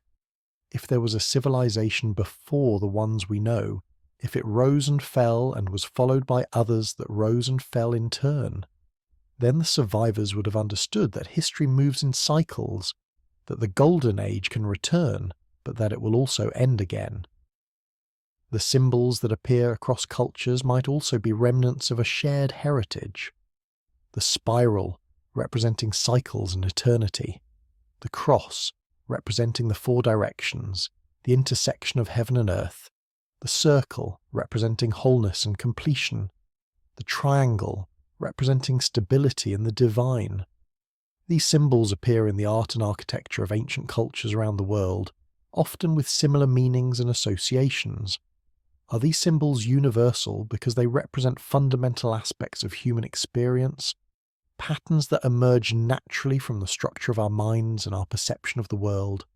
Or are they universal because they were part of a shared symbolic language, a system of meaning that was developed by an earlier civilization and then spread across the world as that civilization's influence extended, or as its survivors migrated? The rituals we perform might also carry echoes of the past. Many religious and cultural practices involve actions that seem to have no practical purpose, that are done simply because they've always been done, because tradition demands it. But what if these rituals once had a purpose, a meaning that has been forgotten? What if they're remnants of practices that were important to an earlier culture, preserved through repetition even after their original significance was lost? The construction of monuments aligned to celestial events, for instance, is a practice that appears in many ancient cultures. We build these monuments today as well: observatories, planetariums, structures designed to mark the solstices or to frame the rising sun on particular days. But for ancient peoples, these alignments might have had a deeper significance. They might have been ways of maintaining a connection to the cosmos, of ensuring that the knowledge of the heavens was preserved, of performing rituals that link the earthly and the celestial. If these practices were inherited from an earlier civilization, if they were part of a tradition that stretched back thousands of years, then they would have been performed with a sense of reverence and importance, even if the original reasons for them had been forgotten. The rituals would have become sacred in themselves, not because of what they accomplished, but because of what they represented: a link to the past, a connection to the ancestors, a way of honouring the knowledge that had been passed down. There's a concept in psychology called cultural memory, the idea that groups of people can share memories of events that occurred before any living member of the group was born. These memories are transmitted through stories, rituals, symbols, and traditions, becoming part of the collective identity of the group. They shape how the group understands itself, how it interprets the world, how it relates to other groups. Cultural memory is not the same as historical fact. It's selective, emphasizing certain events and forgetting others. It's interpretive, shaping the past to fit the needs and values of the present. It's malleable, changing over time as new generations reinterpret the stories they've inherited. But it's also powerful, providing a sense of continuity and identity, connecting individuals to something larger than themselves. If there was a first civilization, if it experienced a catastrophic end, then the memory of that event would have been transmitted through cultural memory. The survivors would have told their children about the world that was lost, about the cities that were submerged, about the knowledge that was preserved. Those children would have told their children, and so on, down through the generations. Over time, the details would have changed, the stories would have been embellished, or simplified. The historical events would have been transformed into myths and legends, but the core memory would remain. The sense that there was something before, something that was lost, something that we're trying to remember. This might explain why the theme of a lost golden age is so persistent across cultures. It's not just wishful thinking or nostalgia for an imagined past. It's a cultural memory of something that really happened, a time when humanity achieved a level of development that was then lost, forcing us to start over, to rebuild from the ruins. It might also explain the sense of mystery that surrounds ancient monuments and sites. When we stand before the Great Pyramid or Stonehenge or Göbekli Tepe, we feel a sense of awe, a recognition that we're in the presence of something profound, something that connects us to the distant past. Part of that feeling comes from the sheer scale and craftsmanship of these structures, but part of it might also come from a deeper recognition, a cultural memory that these places are important, that they represent something more than just the achievements of the people who built them. Perhaps they're markers, left by the first civilization, designed to endure through the ages, to remind future generations that there was something before, that knowledge can be lost but also rediscovered, that the cycle continues. Perhaps they're messages, encoded in stone and aligned to the stars, waiting for us to develop the understanding needed to read them. And perhaps, when we study these monuments, when we decode their alignments and their proportions, when we uncover the knowledge they contain, we're not just learning about the past. We're recovering something that was always ours, something that was lost but never truly gone, something that has been waiting for us to remember. The question of whether a first civilization existed, whether it left traces that we can still detect, is ultimately a question about the nature of human history. Is history linear, a steady progression from primitive beginnings to modern complexity? Or is it cyclical, a pattern of rise and fall, of achievement and loss, of civilizations that emerge, flourish, and then fade, leaving behind only fragments for the next cycle to discover? The mainstream view, supported by the bulk of archaeological evidence, is that history is generally linear. Humanity started simple and became more complex over time. There were setbacks, collapses of individual civilizations, dark ages when knowledge was lost. But the overall trend has been upward. We know more now than we did 1,000 years ago, and people 1,000 years ago knew more than people 10,000 years ago. But this view might be too simplistic. It assumes that the archaeological record is complete, that we've found all the major sites, that we understand the full scope of human achievement in the past. It assumes that absence of evidence is evidence of absence, that if we haven't found proof of a prehistoric civilization, then no such civilization existed. Yet the archaeological record is far from complete. Most of the Earth's surface has never been systematically surveyed for archaeological sites. The ocean floor, as we've discussed, is largely unexplored. Vast regions of the world, the Amazon rainforest, the Sahara Desert, the polar regions, are difficult to access and have been only minimally investigated. Even in well-studied areas, new discoveries continue to surprise us, pushing back the dates of known achievements, revealing capabilities that we didn't think ancient peoples possessed. Göbekli Tepe was discovered in the 1990s, and it fundamentally changed what we thought we knew about the capabilities of prehistoric peoples. Here was a massive complex of stone structures, intricately carved with animals and symbols, built around 9600 BCE, more than 11,000 years ago. This was before agriculture, before pottery, before metal tools. According to the timeline we'd constructed, the people who built Göbekli Tepe should have been simple hunter-gatherers, living in small bands, focused on survival. Instead, they were creating monumental architecture that required planning, organization, and a workforce of hundreds, if not thousands. They were carving detailed reliefs into massive stone pillars, some weighing up to 20 tons. They were transporting these stones from quarries, shaping them with precision, and erecting them in circular arrangements that suggest astronomical alignments and ritual purposes. And Göbekli Tepe isn't alone. Nearby sites like Karahan Tepe and Sebers are revealing similar structures from the same period, suggesting not an isolated achievement, but a widespread culture with sophisticated capabilities. These discoveries have forced archaeologists to reconsider the entire narrative of human development. If people 11,000 years ago could do this, what else might they have been capable of? The conventional explanation is that we simply underestimated hunter-gatherers, that they were more sophisticated than we gave them credit for, and that's probably true. But it raises another question.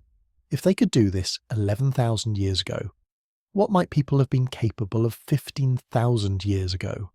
Or 20,000 years ago? How far back does this sophistication extend? There's a phenomenon that historians and archaeologists recognize but don't always emphasize. Civilizations forget. Knowledge that took generations to accumulate can be lost in a single generation if it's not properly transmitted. This isn't just speculation.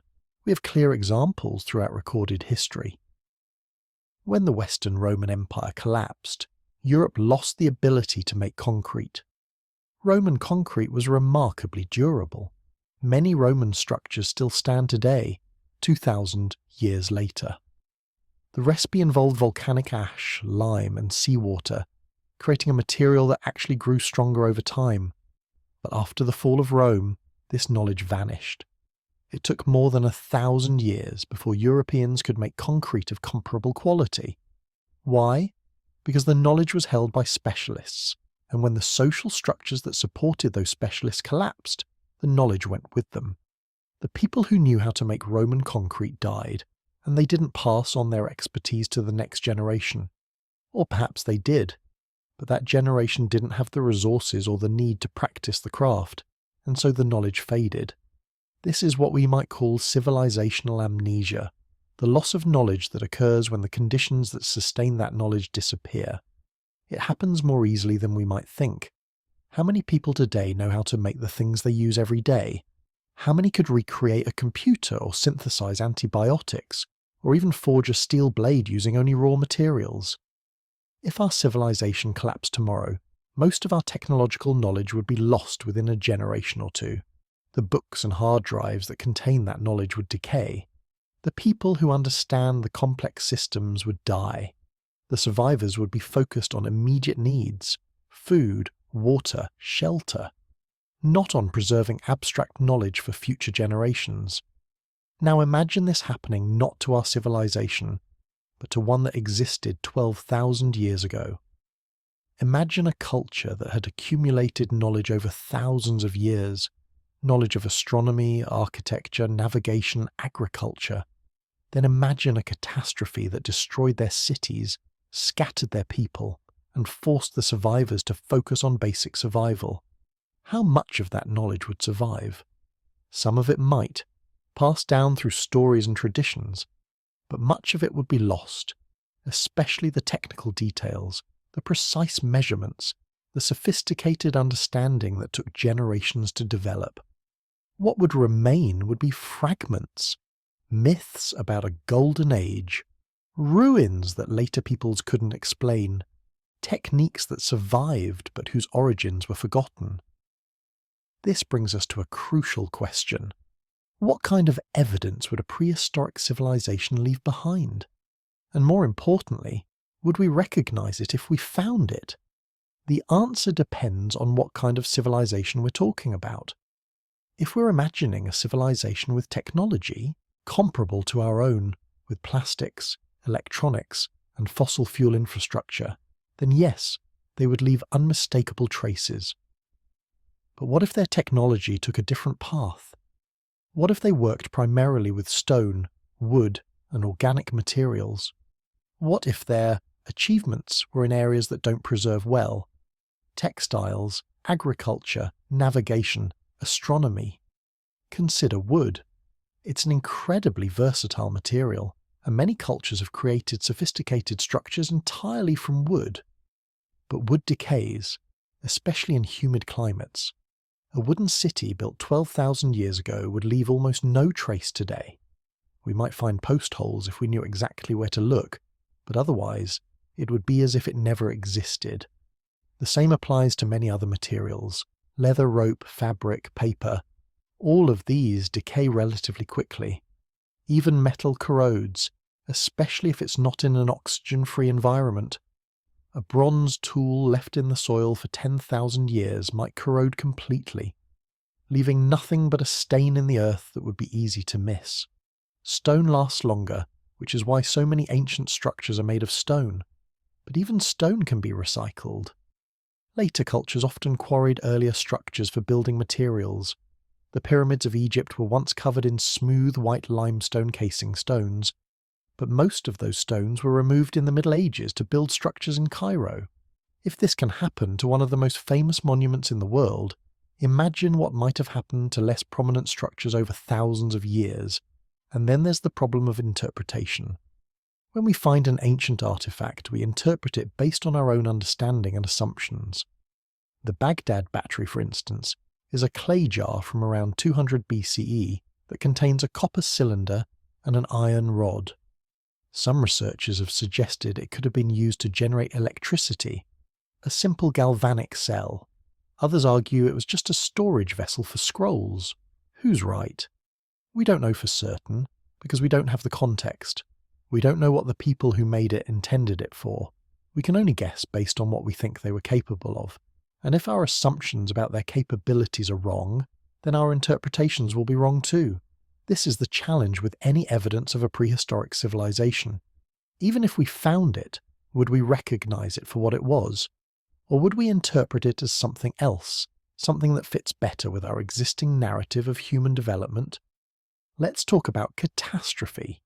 Because if there was a first civilization, something must have happened to it. Civilizations don't just vanish without a trace, unless something catastrophic occurs. The end of the last ice age, around 11,700 years ago, was a time of dramatic climate change. Sea levels rose by more than 400 feet as the ice sheets melted, flooding vast areas of coastal land. This wasn't a gradual process. There's evidence of rapid, catastrophic flooding events. The Black Sea, for instance, may have been a freshwater lake until around 5600 BCE, when rising Mediterranean waters breached the Bosphorus and flooded the basin in what must have been a cataclysmic event. If there were coastal civilizations during the Ice Age, and the coast is where civilizations tend to develop because of access to water, trade routes and marine resources, then those civilizations would have been inundated. Their cities would now be hundreds of feet underwater, buried under millennia of sediment. But there's evidence of something even more catastrophic. The Younger Dryas was a period of sudden cooling that began around 10900 BCE and lasted for about 1300 years. Temperatures dropped dramatically, glaciers advanced, and many large animal species went extinct. What caused it? One hypothesis, controversial but gaining attention, is that a comet or asteroid impact triggered the Younger Dryas. Evidence includes a layer of platinum in ice cores and sediments from this period. Platinum is rare on Earth's surface but common in asteroids. There are also widespread deposits of carbon-rich material, suggesting massive wildfires and microscopic diamonds that form under extreme pressure and temperature. If an impact occurred, it would have been devastating. The immediate effects, tsunamis, wildfires, earthquakes, would have destroyed coastal settlements. The longer-term effects, climate change, crop failures, the collapse of ecosystems, would have made recovery nearly impossible. A civilization that existed before such an event might have been almost entirely wiped out, with only scattered survivors carrying fragments of their knowledge into the new world that emerged after the catastrophe. This is speculative, of course. The Younger Dryas impact hypothesis is debated, and many scientists remain skeptical. But the evidence of dramatic climate change during this period is undeniable. And dramatic climate change has consequences for human societies. We know this from recorded history: the Bronze Age collapse, the fall of the Maya, the decline of the ancestral Puebloans. All of these were influenced by climate shifts far less severe than what occurred at the end of the Ice Age. What would happen to our own civilization if sea levels rose 400 feet? Most of the world's major cities would be underwater. Billions of people would be displaced. The social, economic and political structures that hold our civilization together would collapse. And if this happened over the course of just a few centuries, as it did at the end of the Ice Age, there would be little time to adapt. Now imagine that happening to a civilization that didn't have our technology, our global communication networks, our ability to preserve information in multiple formats. How much of their knowledge would survive? How much would be lost? But perhaps not all knowledge would be lost.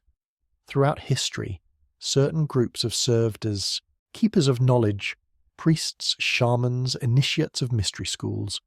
These groups preserved information that was considered sacred or secret, passing it down through carefully controlled lineages. In ancient Egypt, the priests were the keepers of astronomical knowledge, mathematical formulas, and architectural techniques. They controlled access to the temples, which functioned not just as religious centres, but as repositories of knowledge. The hieroglyphic writing system itself was complex enough that only trained scribes could read and write it, creating a class of specialists who controlled access to written information. In medieval Europe, monasteries preserved classical texts through the Dark Ages. Monks painstakingly copied manuscripts by hand, maintaining knowledge that might otherwise have been lost. When the Renaissance began, it was these preserved texts that sparked the revival of classical learning. Indigenous cultures around the world have similar traditions. Aboriginal Australians have songlines, oral traditions that encode information about geography, water sources, and navigation routes.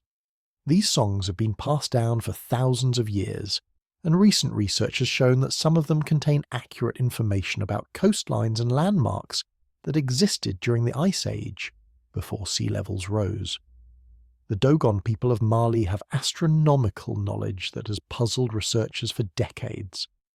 They have traditions about Sirius, the brightest star in the night sky, that include information about Sirius B, a white dwarf companion star that's invisible to the naked eye, and wasn't discovered by Western astronomers until 1862. How did the Dogon know about it? The conventional explanation is that they learned it from Western visitors in the early 20th century, but some researchers have suggested their knowledge might be much older, preserved through oral tradition.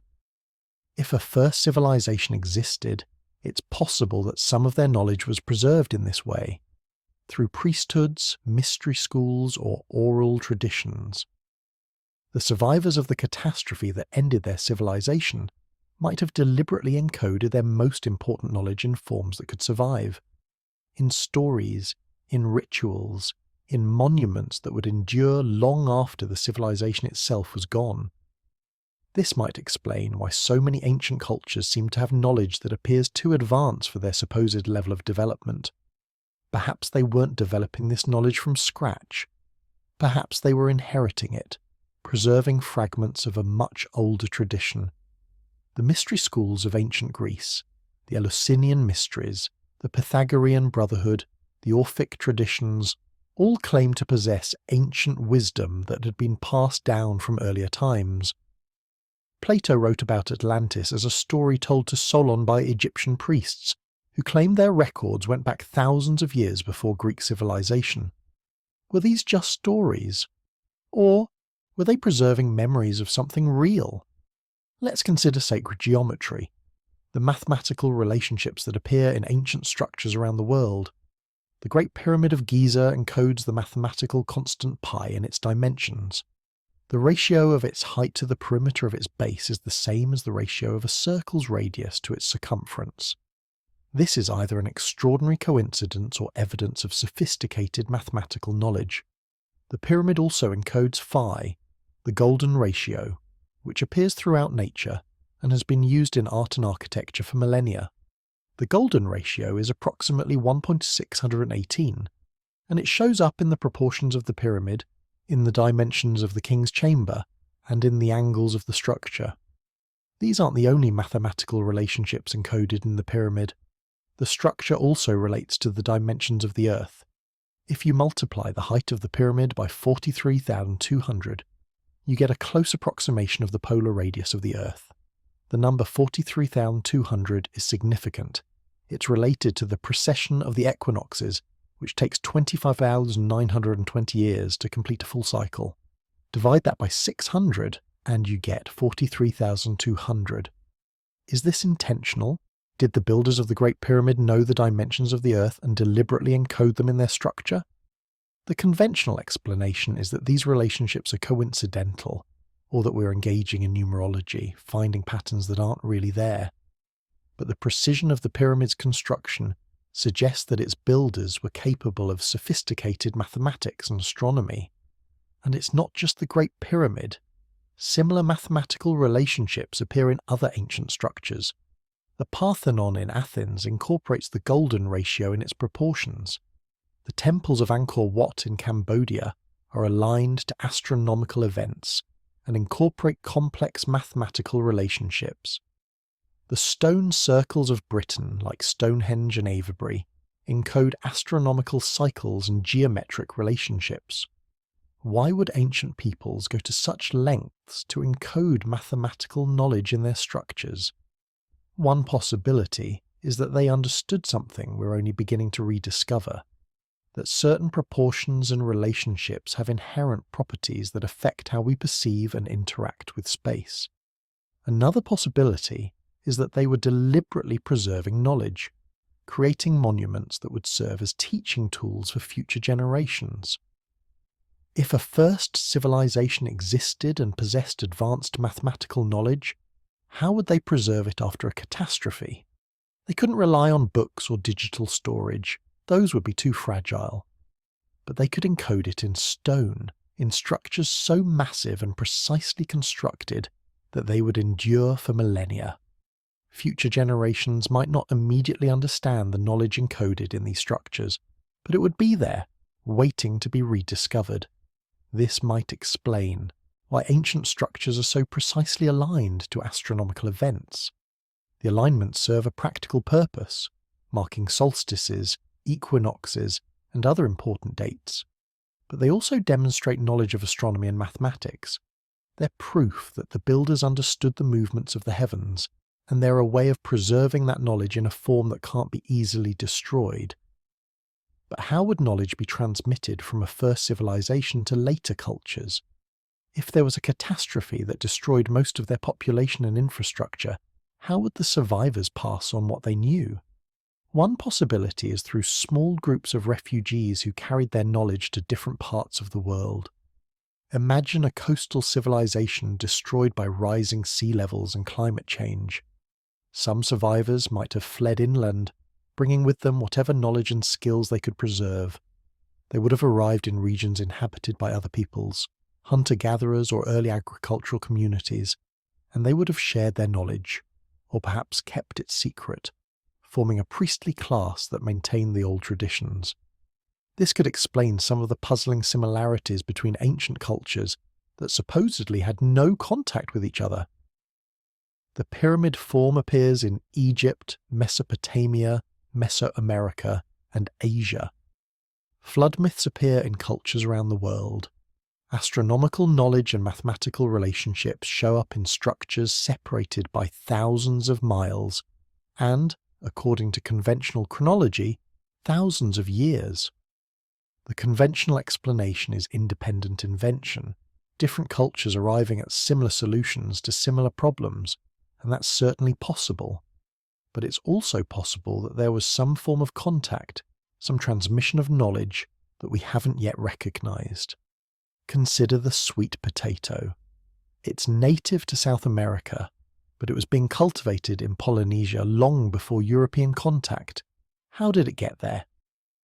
The most likely explanation is that Polynesian voyagers reached South America, obtained sweet potatoes, and brought them back. This means there was contact between South America and Polynesia in prehistoric times, contact that left no other obvious trace in the archaeological record.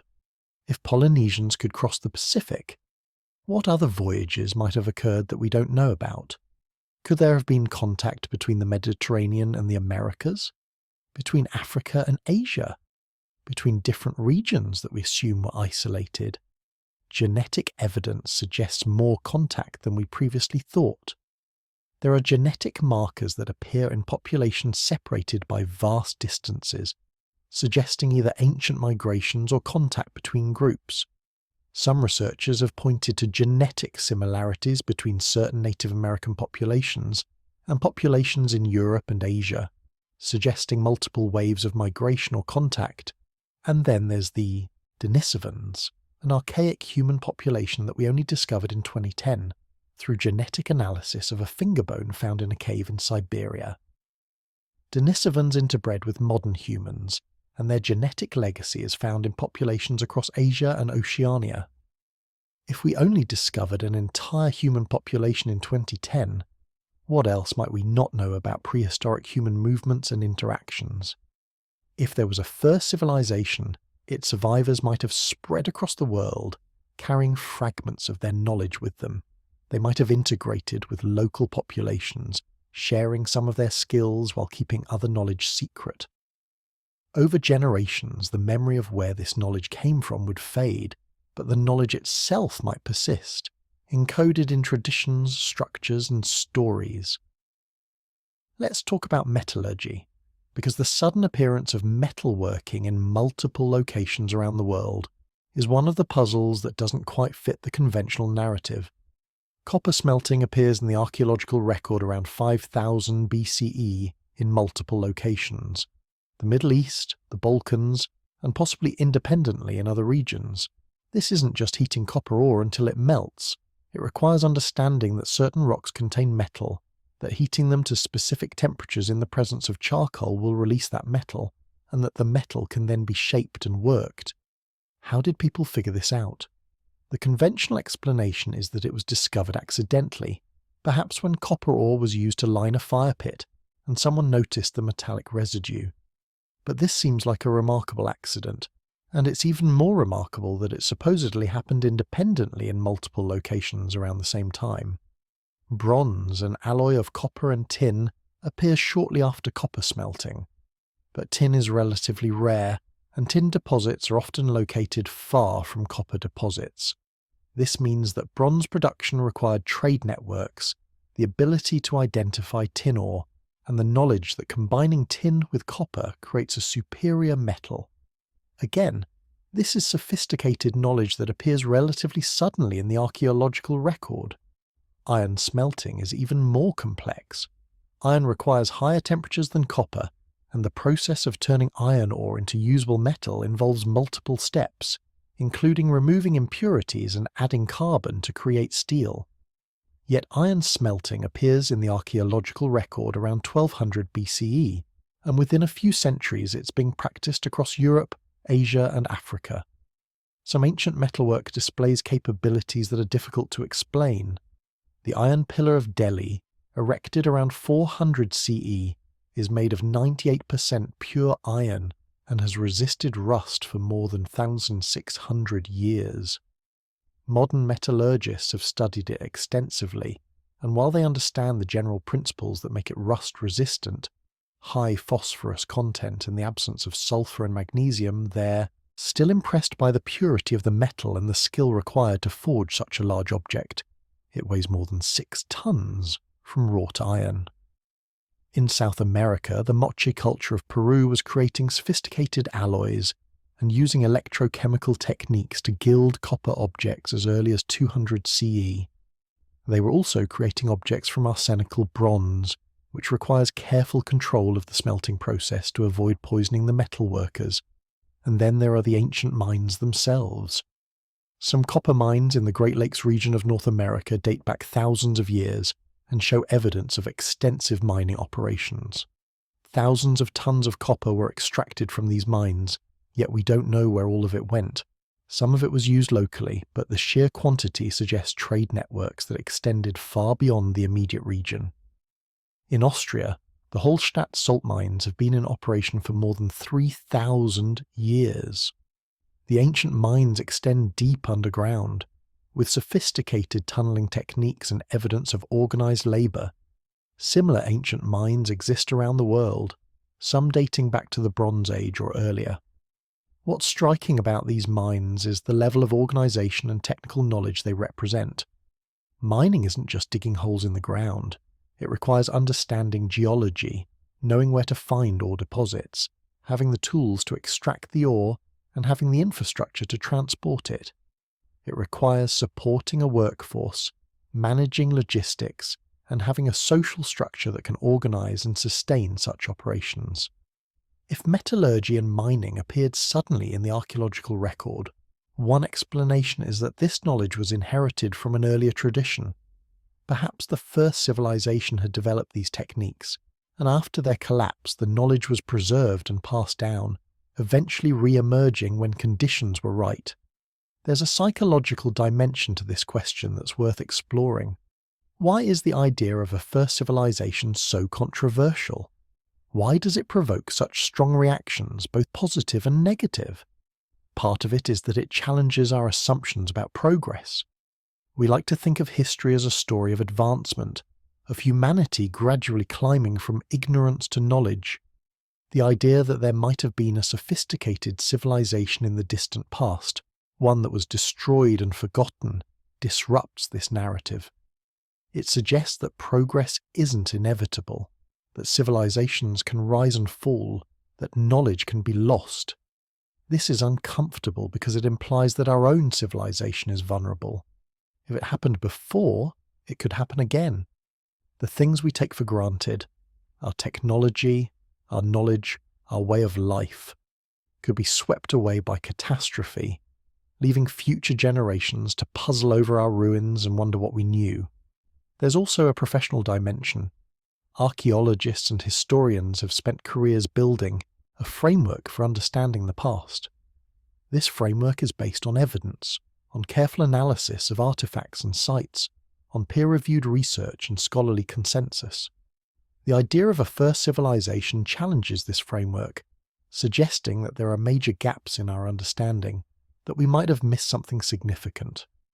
For some researchers, this is threatening. It implies that their work might be incomplete, that their conclusions might need to be revised. It opens the door to alternative theories and speculative ideas that might not meet the rigorous standards of academic research. And it attracts attention from people who aren't trained archaeologists, but who have strong opinions about the past, people who might cherry-pick evidence, ignore context, or make claims that aren't supported by the data. But for other researchers, the idea is intriguing. It suggests new avenues of investigation, new questions to ask, new sites to explore. It acknowledges that the archaeological record is incomplete and that our understanding of the past is constantly evolving.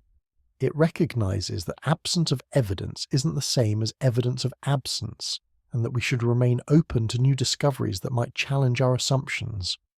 The truth is probably somewhere in between. There's no evidence of a prehistoric civilization with technology comparable to our own. No ancient computers, no plastic artifacts, no clear signs of industrial-scale manufacturing.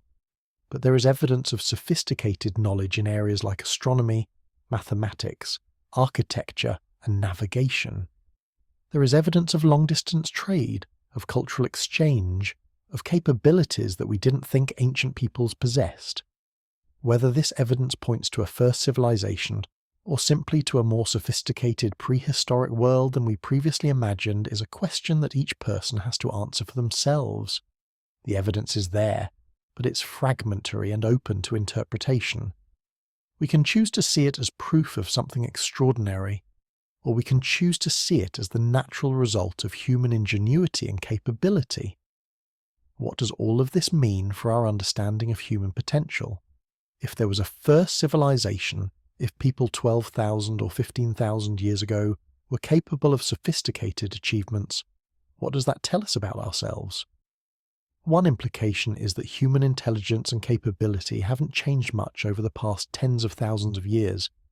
The people who built Göbekli Tepe had the same brains we do, the same capacity for abstract thought, planning and creativity.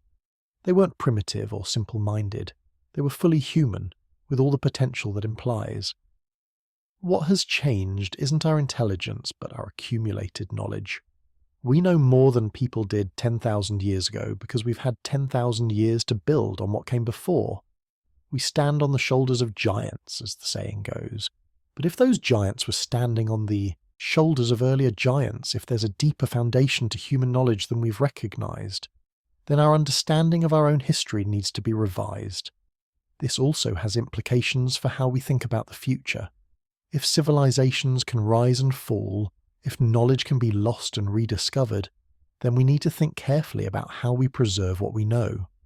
We need to consider what would happen if our civilization faced a catastrophe, whether from climate change, nuclear war, pandemic, or some other disaster. What knowledge would we want to preserve? How would we preserve it in a form that could survive and be understood by future generations? Some people are already thinking about this. The Longnow Foundation is building a clock designed to run for 10,000 years as a way of encouraging long-term thinking. The Svalbard Global Seed Vault stores seeds from around the world in a facility designed to survive catastrophe. Various organizations are working on ways to preserve digital information for centuries or millennia, recognizing that our current storage media are fragile and short-lived. But perhaps we should also look to the past for inspiration. The ancient Egyptians built structures that have lasted for more than 4,000 years. The builders of Göbekli Tepe created monuments that have survived for more than 11,000 years. If we want to preserve knowledge for future generations, maybe we should think about encoding it in stone, in structures so massive and precisely constructed that they'll endure long after our digital systems have failed. There's something humbling about this perspective. It reminds us that we're not the pinnacle of human achievement, that we're part of a much longer story. It suggests that the people who came before us were more capable than we've given them credit for, and that the people who come after us will face challenges we can't imagine. And what about the future? If we accept the possibility that there was a first civilization, that knowledge can be lost and rediscovered, what does that mean for where we're headed? One possibility is that we're in a cycle, that civilizations rise and fall in a pattern that repeats over millennia. This is the view held by many ancient cultures, the Hindus with their yugas, the Maya with their long count calendar, the Greeks with their ages of man. In this view, we're not moving in a straight line towards some ultimate destination. We're moving in circles, or perhaps in a spiral, revisiting similar challenges and opportunities at different points in the cycle. If this is true, then the question isn't whether our civilization will fall, it's when and what will come after. Will we leave behind knowledge that will help future generations rebuild? Will we create monuments and repositories that will preserve what we've learned? Or will we disappear like the first civilization might have, leaving only fragments and mysteries for future archaeologists to puzzle over? Another possibility is that we're approaching a threshold, a point where we'll either transcend the cycle or destroy ourselves. Our technology has given us capabilities that no previous civilization possessed. The ability to communicate instantly across the globe, to travel to other planets, to manipulate matter at the atomic level. But it's also given us the ability to destroy ourselves through nuclear weapons, environmental destruction, or technologies we don't fully understand. Perhaps the first civilization faced a similar threshold. Perhaps they had capabilities we don't recognize, knowledge that we've lost or haven't rediscovered. Perhaps they made choices that led to their downfall, and the survivors encoded warnings in their myths and monuments, trying to tell us something important about the dangers of hubris or the importance of living in balance with nature. Or perhaps there was no first civilization in the sense we've been discussing. Perhaps what we're seeing is simply the natural development of human culture over tens of thousands of years, with knowledge accumulating, being lost, and being rediscovered in different times and places. Perhaps the similarities between ancient cultures are the result of the human mind working in similar ways, arriving at similar solutions to universal problems. But even if there was no single first civilization, the questions we've been exploring are still important. How do we preserve knowledge across generations? How do we learn from the past? How do we build structures, both physical and social, that will endure? How do we think about our place in the long arc of human history? There's a concept in archaeology called landscape memory, the idea that the land itself holds traces of past human activity, that if we know how to look, we can read the landscape like a book. Ancient roads, field systems, settlements, all of these leave marks that can persist for thousands of years, visible in aerial photographs or ground-penetrating radar, even when nothing remains on the surface. What if the entire Earth is a kind of landscape memory, holding traces of everything that's happened on its surface? What if the first civilization left marks that we haven't yet learned to read, patterns that are visible only from certain perspectives or with certain technologies? We're developing new tools all the time. Satellite imagery, LiDAR, ground-penetrating radar, DNA analysis, isotope studies. Each of these technologies reveals things that were previously invisible. LiDAR, for instance, has revealed massive ancient cities hidden under jungle canopy in Central America and Southeast Asia. These cities were always there, but we couldn't see them until we had the right tools. What else might be out there, waiting to be discovered? What patterns might emerge when we have even better tools, when we can survey the ocean floor as thoroughly as we've surveyed the land, when we can analyze ancient DNA from more samples and more locations? The ocean floor is particularly intriguing because it's so unexplored. We have better maps of Mars than we do of the deep ocean. There could be entire cities down there, preserved under sediment, and we wouldn't know unless we happened to look in exactly the right place.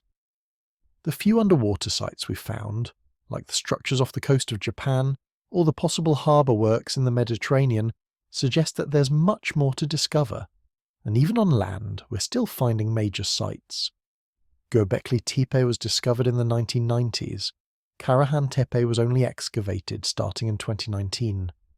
The Amazon rainforest is revealing evidence of large-scale human modification, earthworks, settlements, agricultural systems that we didn't know existed until recently. How many other sites are out there, hidden under jungle, desert, or ice. Let's return to the myths, because they might be the most important evidence of all. Every culture has stories about the past, about how the world came to be, about where their knowledge came from. These stories are usually dismissed as mythology, as primitive attempts to explain the world before science. But what if there's something more? What if they're cultural memory distorted by time but preserving kernels of truth? The Aboriginal Australians have stories about the dream time, a mythological past when the world was created. But some of these stories contain accurate information about geography that dates back to the Ice Age. They describe coastlines that existed before sea levels rose, landmarks that are now underwater. These stories have been passed down orally for thousands of years, and they've preserved information that we're only now able to verify through scientific research. If Aboriginal stories can preserve accurate information for 10,000 years or more, what about other cultures' myths? The flood stories that appear around the world. Could they be memories of the flooding that occurred at the end of the Ice Age? The stories about golden ages and lost civilizations. Could they be memories of something real? Plato's story of Atlantis is the most famous example. He describes it as a powerful civilization that existed 9,000 years before his time and was destroyed in a single day and night of catastrophe. Most scholars consider this a fictional story, a philosophical allegory that Plato invented to make a point about hubris and the ideal state. But Plato claimed he heard the story from Solon, who heard it from Egyptian priests, who claimed to have records going back thousands of years. Could there be some truth to it? Not necessarily a literal island civilization called Atlantis, but perhaps a memory of a real civilization that was destroyed by catastrophe. The timing, 9,000 years before Plato, which would be around 9400 BCE, puts it right at the end of the Ice Age, during the period of dramatic climate change and rising sea levels. Other cultures have similar stories. The Sumerians wrote about the Apkallu, 7 sages who came from the sea before the flood and taught humanity the arts of civilization. The Egyptians had stories about the Zep Tepi, the first time when the gods walked the earth and established the foundations of Egyptian culture. The Hindus have stories about previous yugas, ages of the world that ended in catastrophe. Are these just stories? Or are they memories, passed down through so many generations that they have become mythologized, but still preserving some core of truth about the past? There's one more piece to consider: the underground cities. In Cappadocia, Turkey, there are massive underground complexes carved into the soft volcanic rock. The largest, Derinkuyu, extends more than 200 feet underground and could have housed 20,000 people, along with their livestock and food stores. It has ventilation shafts, wells, storage rooms, and even a church. The conventional dating puts these cities at around 700 BCE, created by the Phrygians as refugees from invaders. But some researchers have suggested they might be much older, that the Phrygians might have simply reused and expanded structures that already existed. The carving techniques, the scale of the project, the sophistication of the ventilation system, all of this suggests a level of organization and technical knowledge that's impressive for any period. Why would people create such structures? The conventional explanation is defense. Underground cities are difficult to attack and easy to defend. But they also suggest something else, a need to preserve something, to create a refuge that could survive catastrophe. If you knew that disaster was coming, whether from invaders, climate change, or some other threat, an underground city would be a logical response. Are there other such structures that we haven't found? The underground cities in Cappadocia were only rediscovered in the 1960s, when a man renovating his house knocked down a wall and found a tunnel. They had been there all along, hidden beneath the surface. What else might be hidden, waiting to be discovered? So where does this leave us? We've explored evidence, asked questions, considered possibilities. We've looked at ancient structures that seem too sophisticated for their time, at myths that might preserve memories of real events, at patterns that suggest knowledge was more widespread in the ancient world than we've assumed. The mainstream view is that there's no evidence of a prehistoric civilization with advanced technology, that the achievements of ancient peoples can be explained by human ingenuity and capability without invoking a lost civilization. And this view is supported by the bulk of archaeological evidence. We have a fairly clear picture of how civilizations developed in different parts of the world, and while there are gaps and mysteries, the overall narrative is coherent. But the gaps and mysteries are significant. Göbekli Tepe shouldn't exist according to our previous understanding of prehistoric capabilities. The precision of ancient structures, the sophistication of ancient astronomy, the sudden appearance of agriculture and metallurgy in multiple locations, all of these challenge the simple narrative of linear progress from primitive to advanced. Perhaps the truth is more complex than either the mainstream view or the alternative theories suggest. Perhaps there wasn't a single first civilization with technology comparable to our own, but there were sophisticated cultures in the prehistoric world that we're only beginning to understand. Perhaps knowledge was more widespread, more advanced, and more interconnected than we've assumed. Perhaps the story of human civilization is longer, more complex, and more interesting than we've imagined. What's clear is that we don't have all the answers. The archaeological record is incomplete. New discoveries continue to surprise us. Technologies like LIDAR and DNA analysis are revealing things we couldn't see before. The ocean floor remains largely unexplored. There's still so much we don't know about the past, and maybe that's okay. Maybe the questions are more important than the answers. Maybe the process of exploring, of questioning our assumptions, of remaining open to new evidence and new interpretations, maybe that's what matters most. Because ultimately this isn't just about the past. It's about how we understand ourselves, our capabilities, our place in the long story of human existence. It's about recognizing that the people who came before us were fully human, with all the intelligence and creativity that implies. It's about acknowledging that civilizations can rise and fall, that knowledge can be lost and rediscovered, that we're part of a cycle that extends far beyond our individual lives. If there was a first civilization, it's hidden in plain sight, in the structures that still stand, in the myths that still resonate, in the knowledge that seems to appear from nowhere.